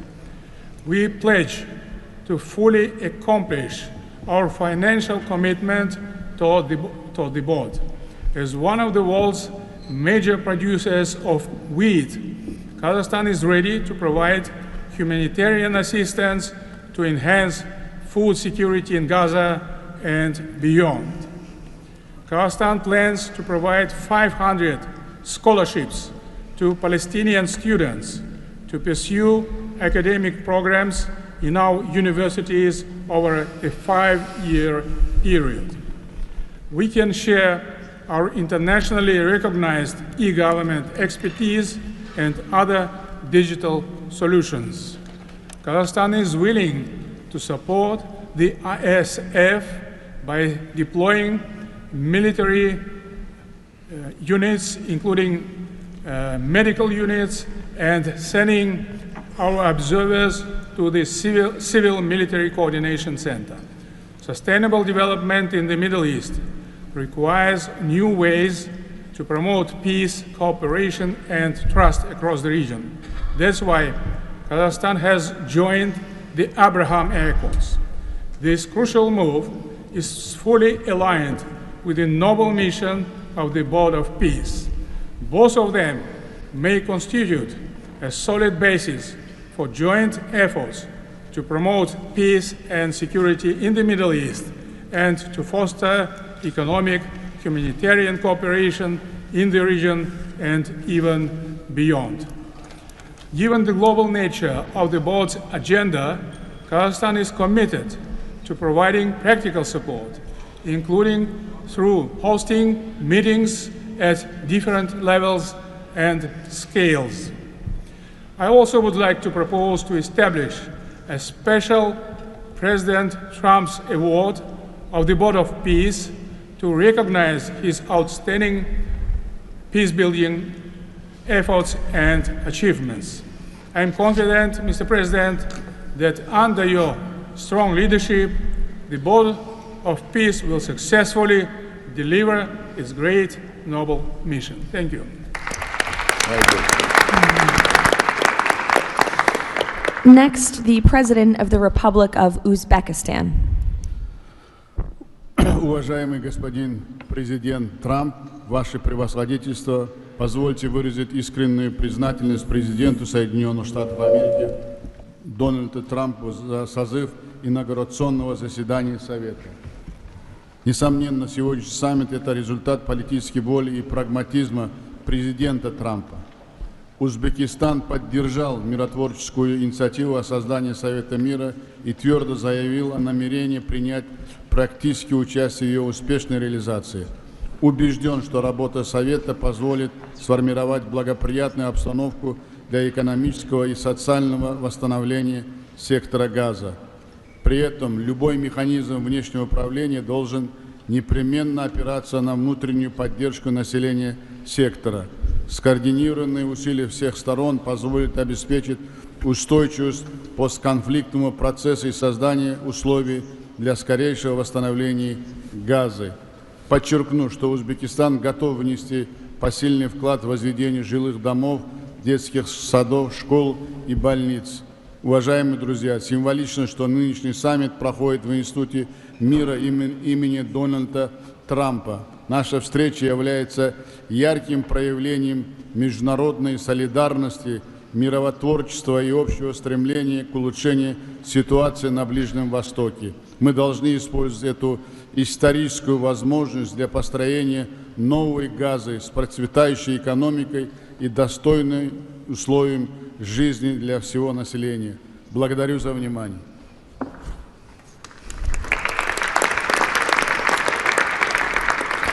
The President of the Republic of Indonesia.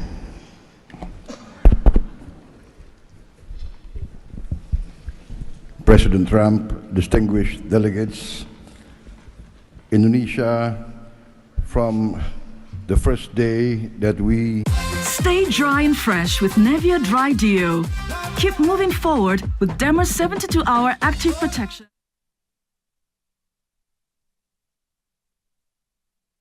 Moving forward, Nivea is for skin. Why we joined the Board of Peace. We are committed to its success. We know there will be a lot of obstacles, there will be a lot of difficulties, but we are very optimistic with the leadership of President Trump, this vision of real peace will be achieved. There will be problems, but we will prevail. We will achieve our dream of peace in Palestine, peace, a lasting and peaceful solution for the Palestinian problem and in Gaza. The achievements of the ceasefire is real.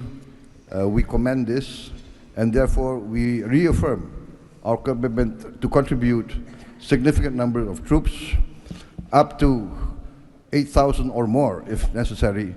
We are prepared to contribute the troops to take part actively in the international stabilization force to make this peace work. Thank you very much.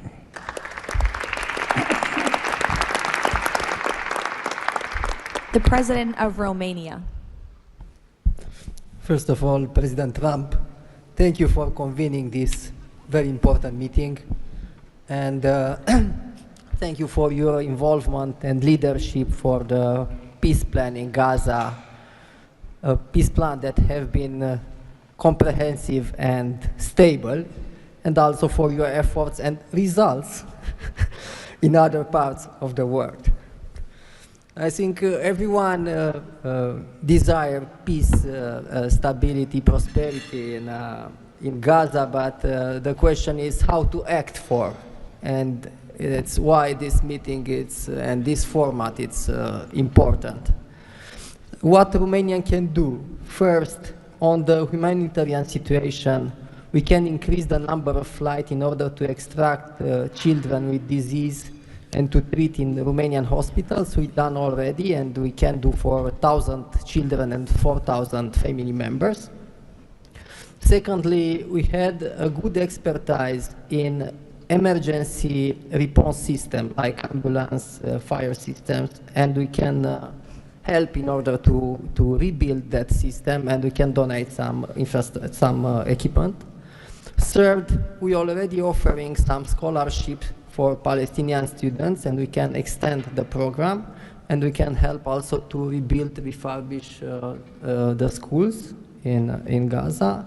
And fourth, I think the most important, we had also some expertise. We can help to rebuild the institutions, like police, like justice, like public administration. We have done that in other parts of the world, so we have some expertise. We can contribute with experts, with trainers, and also it's important to say that we have traditionally good relation with the Jewish people and with the Palestinian people, so it will help. So we can count on us. Thank you. The Prime Minister of the Republic of Albania. Thank you for inviting me to be part of this journey, Mr. President.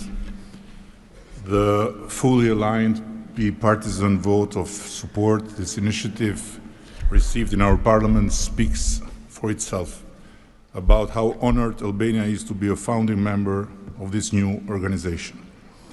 Many in Europe say the Board of Peace is meant to substitute the United Nations. It does not look to me like an attempt to replace the UN, but if it helps shake that agonizing giant and inshallah wake it up, then God bless the Board of Peace. Mr. President, we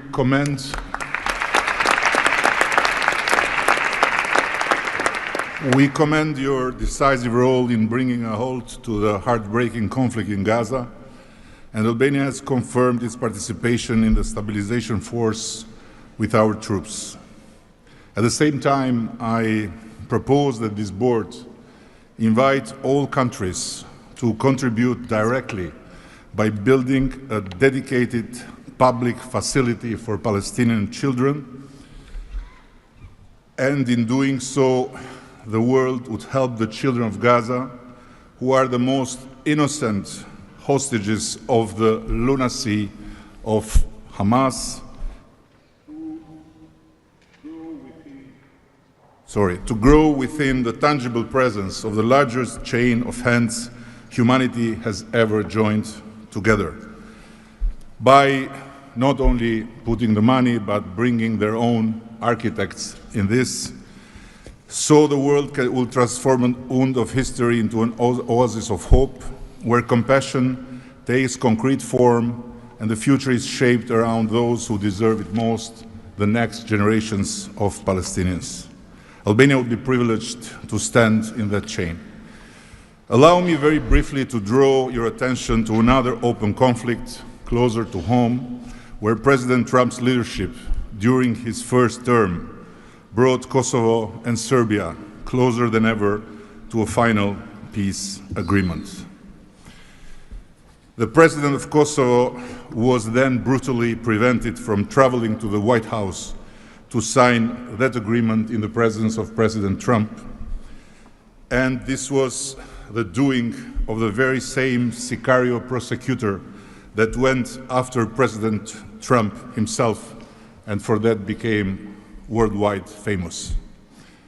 Today, the Kosovo president have now spent 6 years in pretrial detention before a special court in The Hague, sponsored by several democratic states, some of them present here, that should be shamed of that type of international justice. Just last week, Mr. President, another prosecutor funded by this great country and its taxpayers requested 45 years of imprisonment for him, a request that sent shockwave of humiliation through an entire peace-seeking nation. At this moment, only a few months stand between a man who rose from resistance to ethnic cleansing to become a peacemaker and the potentially devastating outcome in a court that has so far failed at every step to uphold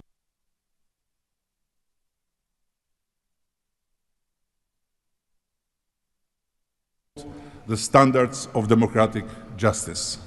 For the sake of God, Mr. President, let's do something before, as you say, very bad things might happen again.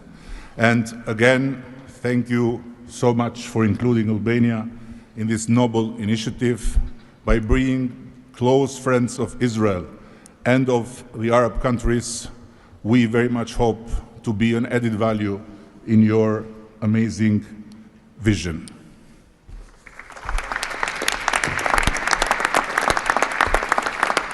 Next, the Prime Minister of Egypt. Your Excellency President Donald Trump, distinguished participants, I thank President Trump for convening this meeting. His Excellency's direct involvement and commitment to promoting peace in the region has been instrumental in achieving an end to the conflict in Gaza, which was previously considered untenable. Egypt supports President Trump's vision to usher in a new era of peace and coexistence among the people of the region, in which the Palestinian people enjoy the rights to self-determination and statehood, in accordance to relevant international resolutions. Egypt also appreciates President Trump's firm position on GoDaddy has the perfect hosting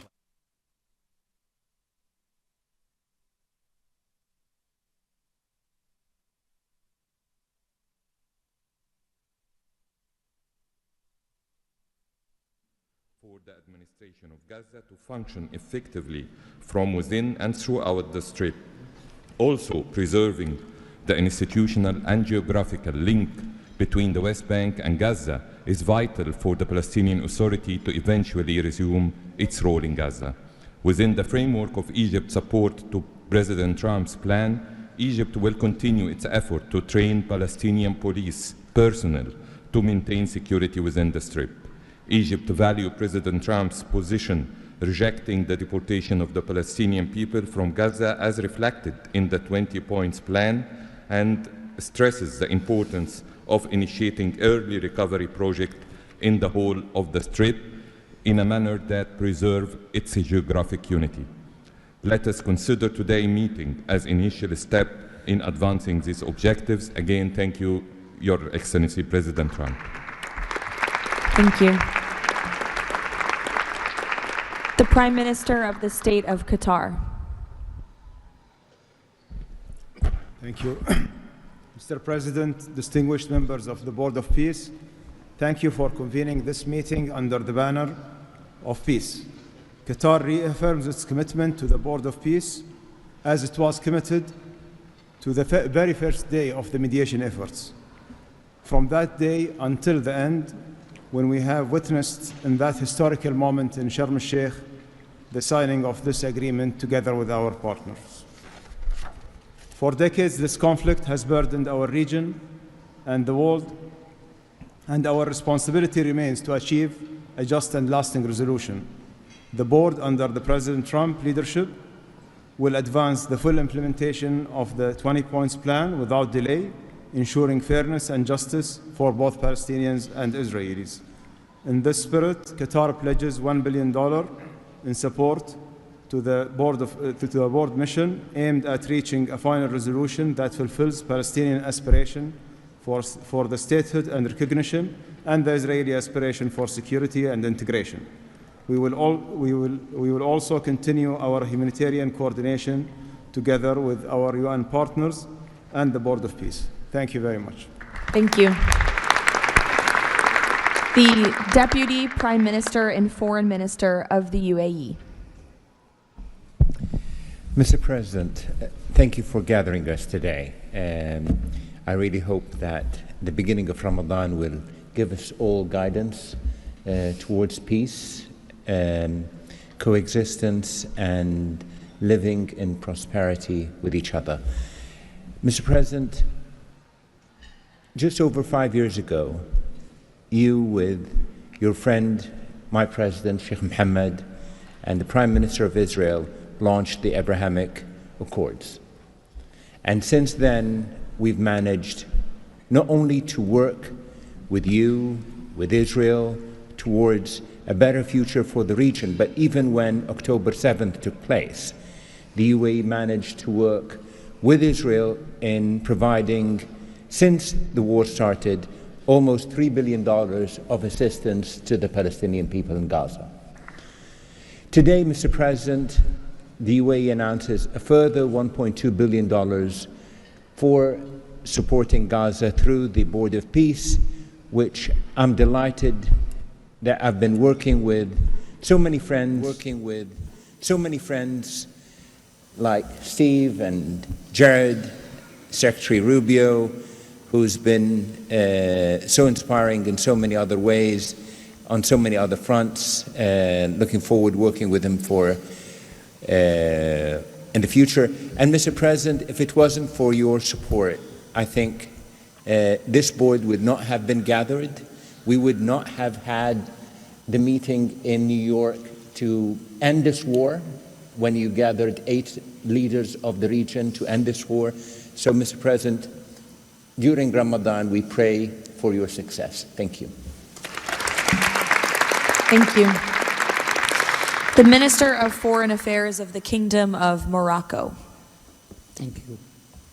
Mr. President, His Majesty King Mohammed VI welcomes and supports your vision and leadership to foster peace and prosperity around the world, and in particular in the Middle East. Thanks to your peace plan for Gaza, a ceasefire was achieved, a tragic war was ended, lives were saved, and a pragmatic and forward-looking approach to rebuild Gaza was crafted. Today, as a committed founding member of the Board of Peace and upon instructions of His Majesty King Mohammed VI, Morocco is pledging the following in honor of the President Trump's visionary peacemaking.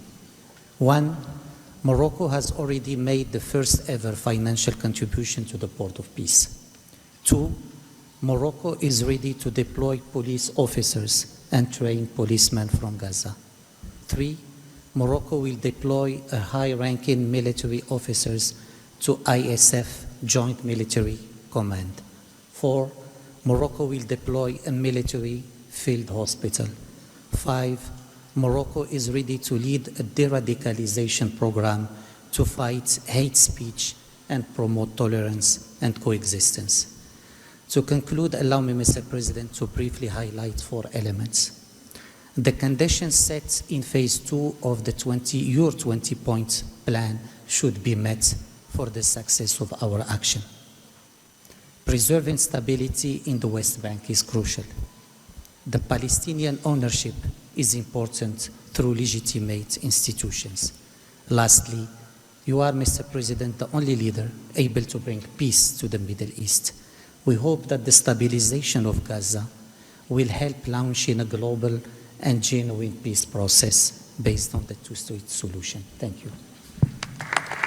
Thank you. The Minister of Foreign Affairs of the Republic of Turkey. Mr. President, distinguished participants, after 2 years of immense suffering, ceasefire in Gaza has been achieved thanks to President Trump's personal engagement and our collective efforts. Yet the humanitarian situation remains fragile, and ceasefire violations continue to occur. A prompt, coordinated, and effective response is therefore essential.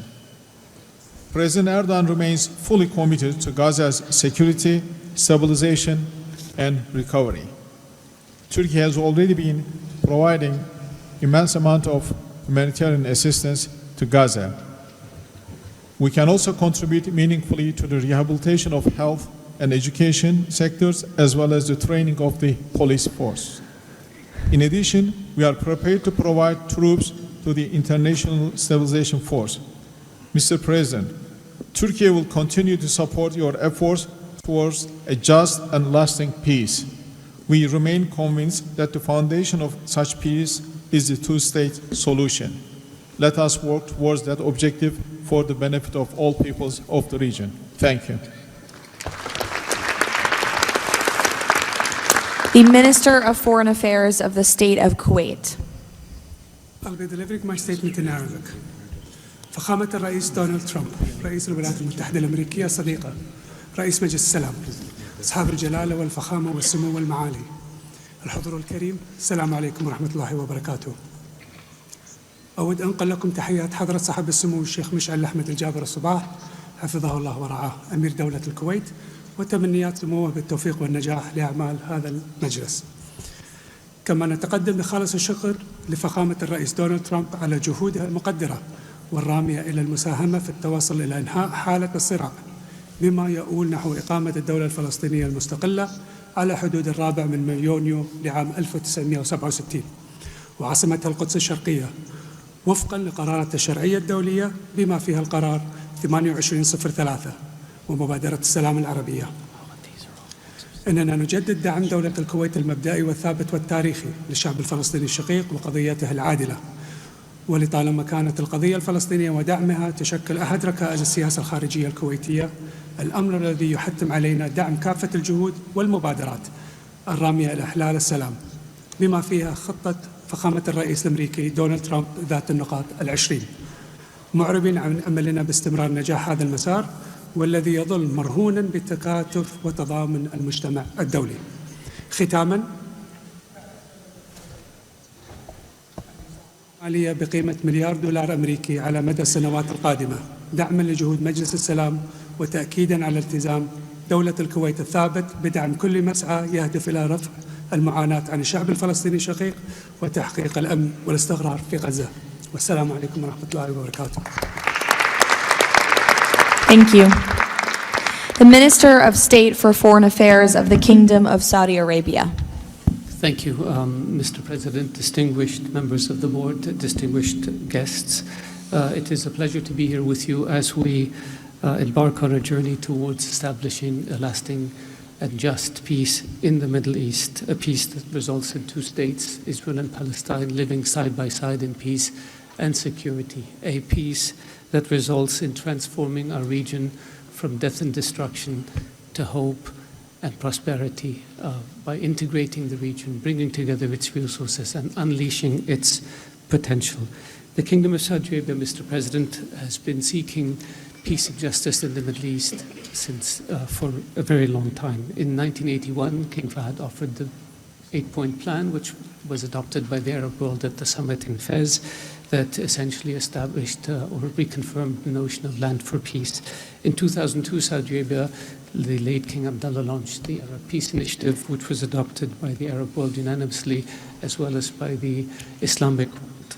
Today, the custodian of the two holy mosques, King Salman bin Abdulaziz, and His Royal Highness Crown Prince Prime Minister Mohammed bin Salman are working towards realizing a vision for peace and prosperity and security and integration in our region. So, Mr. President, we look forward to working with the Board of Peace to establish this noble objective, and I'm pleased to announce that King Mr. Adbieba will pledge $1 billion over the next few years in order to achieve this objective, to work towards alleviating the suffering of our Palestinian brothers and bring them the peace that they and the whole region so desperately desires. So thank you very much and good luck to all of us. Wassalamu alaikum wa rahmatullah. I know there were a few more leaders who wanted to quickly share a few words, so we will go to the President of the Argentine Republic, Milei. Señor Presidente, distinguidos miembros del Board of Peace, la nueva Argentina ha adoptado una posición clara en política exterior. Defendemos de forma inclaudicable el derecho a la vida, la libertad y la propiedad y sus instituciones derivadas, la igualdad ante la ley, la libertad de expresión y el libre comercio. La defensa de esos derechos no es negociable, es un prerequisito para la paz. Pero no todos los actores internacionales juegan con las mismas reglas. Hay quienes rechazan esos derechos, los pisotean y se benefician de lo que los demás respeten. Frente a ellos, la buena voluntad no alcanza. Necesitamos instituciones con voluntad y capacidad de hacer valer las reglas. La paz duradera no se construye sobre consensos que ceden en lo fundamental. Se construye sobre la determinación de defenderlo. Si vis pacem, para bellum. La Argentina participa de este Consejo con la convicción de que la paz exige decisión política y una arquitectura institucional capaz de sostener soluciones reales en el tiempo. El presidente Trump ha predicado con el ejemplo, mediando el acuerdo de paz en Gaza, acuerdo que luego ratificó la resolución 2803 del Consejo de Seguridad de las Naciones Unidas. El Consejo de la Paz nace como expresión de ese liderazgo, con el mandato de ejecutar un plan de pacificación y reconstrucción y los mecanismos para hacerlo, entre ellos una fuerza internacional de estabilización. En esta etapa inicial, Argentina está lista para contribuir. Ponemos a disposición la colaboración de nuestros cascos blancos. Nuestra trayectoria en operaciones de paz es un capital probado que ponemos al servicio de la fuerza de estabilización. Creemos en una diplomacia que asume riesgos para alcanzar la paz. Creemos en el liderazgo que enfrenta desafíos complejos con determinación, como el del presidente Trump. Y creemos que la única paz que vale la pena construir es la que descansa sobre los derechos innegociables del hombre. El Consejo de la Paz ofrece un marco para avanzar en esa dirección. La Argentina lo respalda. Muchas gracias. Thank you. The Prime Minister of Hungary, Mr. Orbán. Dear Mr. President, Excellencies, dear colleagues, first of all, let me express the appreciation of the Hungarian people to President Trump for his tireless peace efforts all around the world. Hungary is the only country to be represented here on the highest level among the founding members from the European Union. I represent a country which has been living in the neighborhood of a brutal war for the last 4 years. We all know this war would not have broken out if President Trump had been in office at that time. However, President Trump's return to office offers a great chance to multiply the peace efforts not only in Gaza, but in Ukraine as well. We in Europe understand clearly that the security situation in the Middle East, and especially in Gaza, has a significant impact on the security of Europe. Therefore, our participation in the Board of Peace is not only based on principle, but also on our own security interest. Let me also share with you that there is serious talks going on in Europe about the Board of Peace and its future role. We understand that during the recent decades, international organizations have failed to fulfill their role to preserve peace and stability worldwide.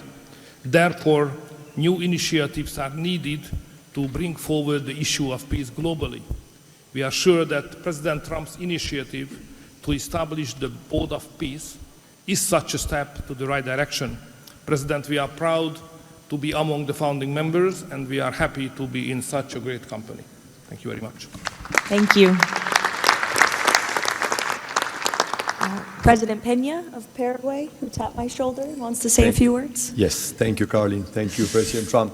Thank you for bringing hope again, President Trump. I think that of the many things that you have achieved in the last 12 months as President of the U.S., I think the greatest thing, and I'm probably the youngest head of state here, is hope, President. We have lost hope about solving problems for many, many decades. A system that was broken, a system that was not able to bring solutions. Now we're seeing that thanks from your leadership, we are solving the issues. I come from a country that 160 years ago faced extinction. We went to a war against our neighbor and we lost 60% of our territory and 90% of the male population. So we know on our own flesh the hardship and all the difficulties of war. That's why Paraguay is so proud to be a founding member of the Board of Peace, and we're here to collaborate. Maybe we are not going to be the country that's going to bring the more money or the more security forces, but I think that there is a lot that all of the countries can bring to the table to solve these issues. Paraguay, together with a handful of countries, have been supporting Israel, and we will continue to do so. But we come here with an open heart to work for peace. And today is Gaza, tomorrow will be another conflict area in the world, but we need to solve each of all these conflicts, and I really appreciate the leadership that you have taken, President. Paraguay stands ready to collaborate next to you. We're going to continue to support the U.S. initiative. Probably the only day that we're not going to be able to support the USA is going to be on June 12th, because Paraguay is going to be facing the U.S. in the World Cup. Thank you very much. Thank you. The Minister of Foreign Affairs of the State of Israel, please. Thank you. President Trump, this is an important day. Your historic actions have proven time and again. You are a leader who takes initiative, forges new paths, and works toward a better future for the entire world. Your visionary leadership, alongside with Prime Minister Netanyahu's resolve, brought all our hostages home from Gaza. Thank you for that. I'm proud to represent here the State of Israel that stood through such a difficult war for 2 years on 7 different fronts, demonstrating resilience and strength. As I stand here, I recall the 925 brave soldiers that gave their lives in a war against pure evil, Hamas, Islamic Jihad, and Hezbollah. These are the best people. To them, we owe our existence and all our achievements. They will not be forgotten. I think of them and their families who paid the heaviest price. Since Hamas violently took over Gaza in 2007, it built the largest terror state in the world with huge terror infrastructure above and below ground. October 7 was the peak of Hamas' ongoing terror campaign through decades. Hamas raped and murdered women, killed children in front of their parents and parents in front of their children, burned whole families alive. That terrible day will not be forgotten, and we must act to ensure it never repeats itself. Distinguished leaders, all previous plans for Gaza failed because they never addressed the core issues: terror, hate, incitement, and indoctrination. At the heart of President Trump's comprehensive plan are the disarmament of Hamas and Islamic Jihad, demilitarization of Gaza Strip, and de-radicalization of Palestinian society there. It's the first plan to address the root of the problem. We support it and are working and will work toward its success. As Mr. Mladenov emphasized, Hamas must be disarmed. That includes all its weapons, its terror infrastructure, underground tunnel network, and weapons production facilities must all be dismantled. As the plan emphasized, there must be a fundamental de-radicalization process. The infrastructure that indoctrinates Palestinian children to hate and kill Jews in educational and religious institutes should no longer exist.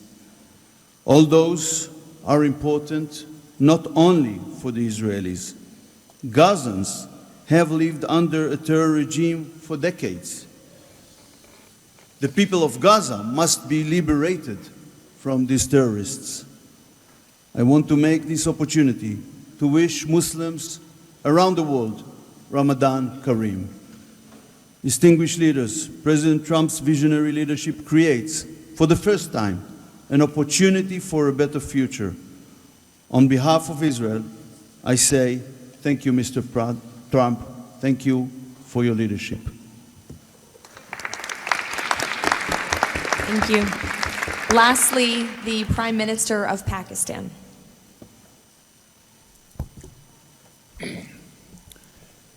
Bismillah ar-Rahman ar-Rahim. Your Excellency, President Donald J. Trump, members of the Board of Peace, distinguished guests, ladies and gentlemen, Assalamu alaikum and a very good morning. It's a great honor, Mr. President, to attend this inaugural Board of Peace meeting in this holy month of Ramadan, and may God reward you and make you successful in your efforts to bring lasting peace in Gaza. Mr. President, we deeply appreciate your unique initiative and your dynamic leadership in advancing peaceful solutions to conflicts across the globe. Your bold diplomacy has surely brought calm to many international serious hotspots. Your timely and very effective intervention to achieve ceasefire between India and Pakistan potentially averted loss of tens of millions of people. You have truly proved to be a man of peace. And let me say, Mr. President, you are truly savior of South Asia. The people of Palestine have long endured illegal occupation and immense suffering. And to achieve long-lasting peace, it is very important that ceasefire violation must end to preserve lives and advance reconstruction efforts. The people of Palestine must exercise full control of their land and their future in line with UN Security Council resolutions. Mr. President, we must work together towards a credible pathway to Palestinian self-determination through the establishment of an independent, sovereign, and contiguous state of Palestine in line with the relevant resolutions. Mr. President, we hope that under your visionary and dynamic leadership, we will ensure a just and lasting resolution to the issue of Palestine. And today is a day which will mark a place in the annals of history that through your efforts, through your untiring support and great efforts, long-lasting peace in Gaza will be achieved, will be your legacy for all time to come. Thank you.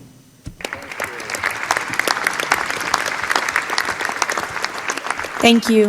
We will now hear from the President of FIFA, Giovanni. to share more about FIFA's new partnership with the Board of Peace. Thank you. Thank you, Caroline.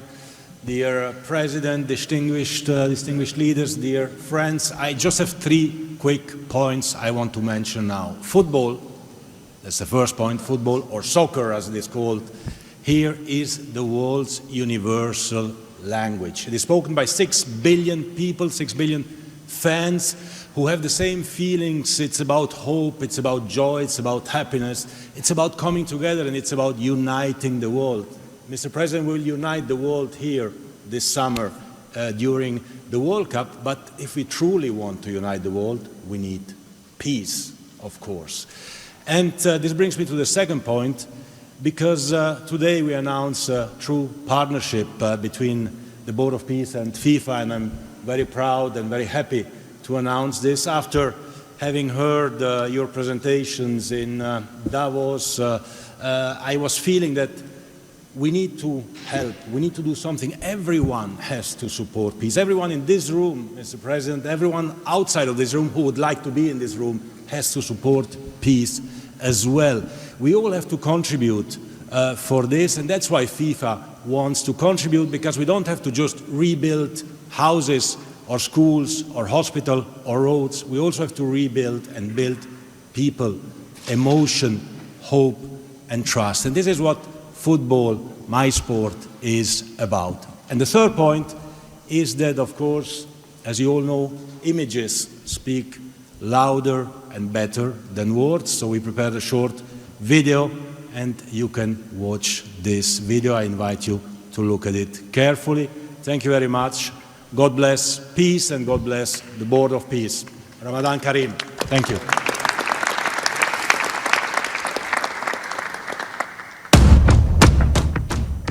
In a world where conflict has silenced playgrounds and broken routines, there is one language that still unites hearts: football.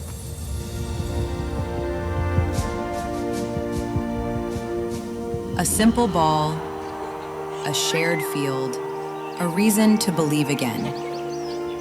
Today, FIFA and the Board of Peace come together to turn football into a bridge toward peace, dignity, and hope. Through this partnership, a complete football ecosystem will be created. FIFA and the Board of Peace will build football pitches, FIFA arenas, academies, and stadiums. This initiative will support the creation of leagues at youth, amateur, and regional level, strengthening community engagement both on and off the pitch. It will also generate diverse professional opportunities, supporting the development of local talent not only on the field, but across all areas that bring football to life. Football does more than create players and coaches. It rebuilds confidence, restores routine, reopens doors to education, teamwork, and belonging.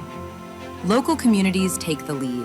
Parents, teachers, volunteers, youth leaders, all becoming part of a shared mission to heal, to rebuild, to move forward together. Around every pitch, new emotions and long-lasting memories emerge. Community matches, fan gatherings, youth education, and sport programs. New job opportunities appear to become coaches, players, sport doctors, administrators, events organizers. We will create football ecosystem with thousands of people to be involved and engaged constantly. Together, FIFA and the Board of Peace will build, in Gaza, 50 FIFA arena mini pitches, with a cost of around $50,000 per unit. This represents a $2.5 million investment.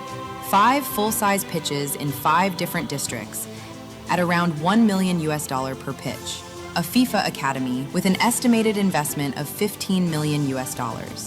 And a national stadium for 20,000 to 25,000 spectators, valued at around $50 million. These investments will create a complete football ecosystem designed to support communities and future generations. FIFA and the Board of Peace, united for football, committed to peace.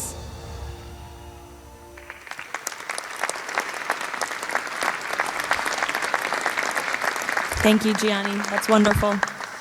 In advance of today's meeting, members of the Board of Peace were asked to vote on a resolution establishing the principles of financial integrity and transparency that will guide the board's work, and that resolution has passed unanimously. So now President Trump, as chairman of the board, will sign the resolution in the presence of a quorum of the board.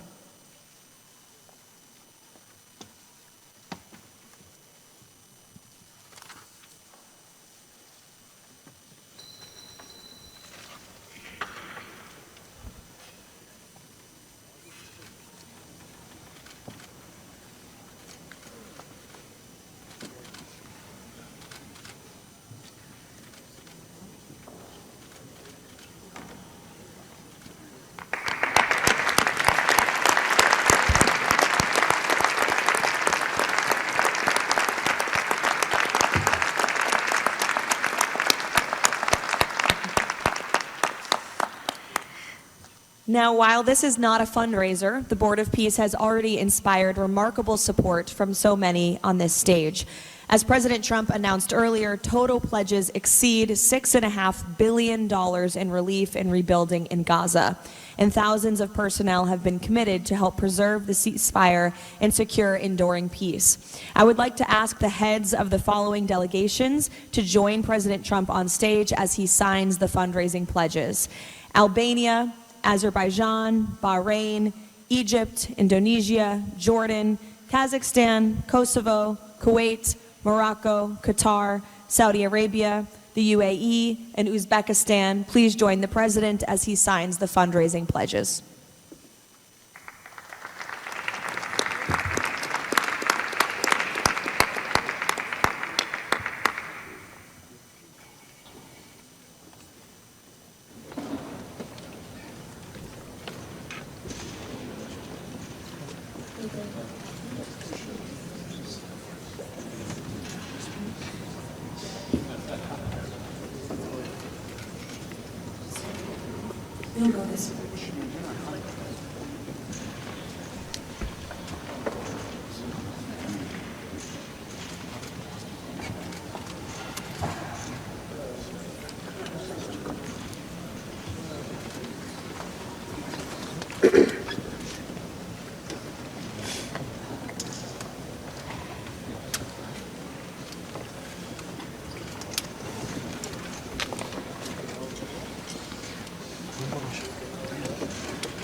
Congratulations.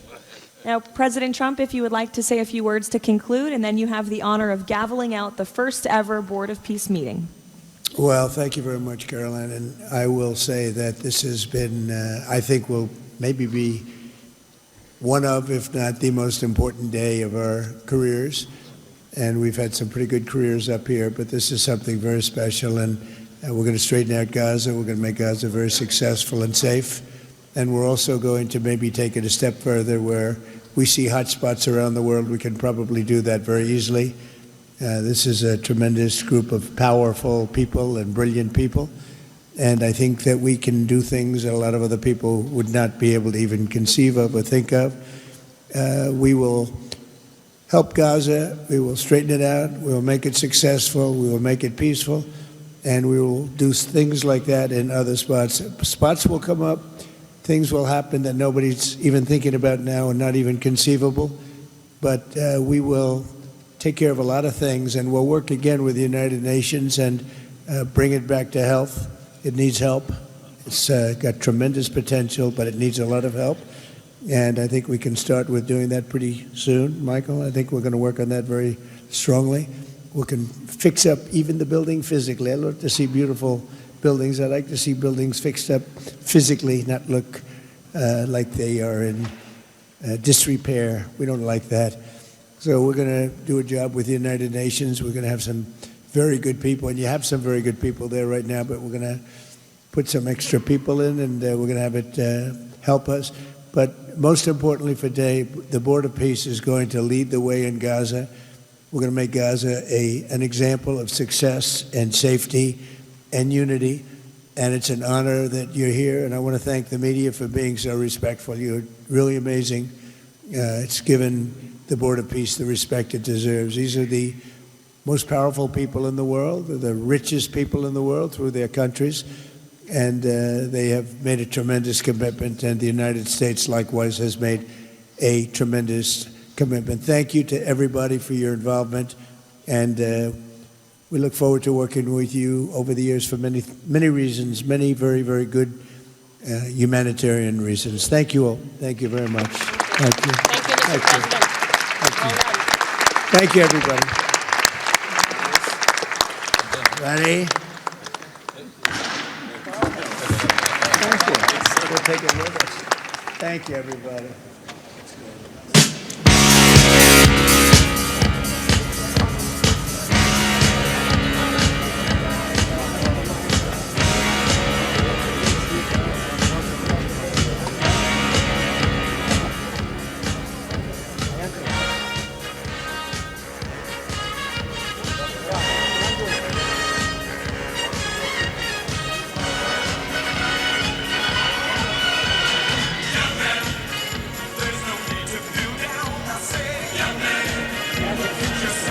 Mustafa.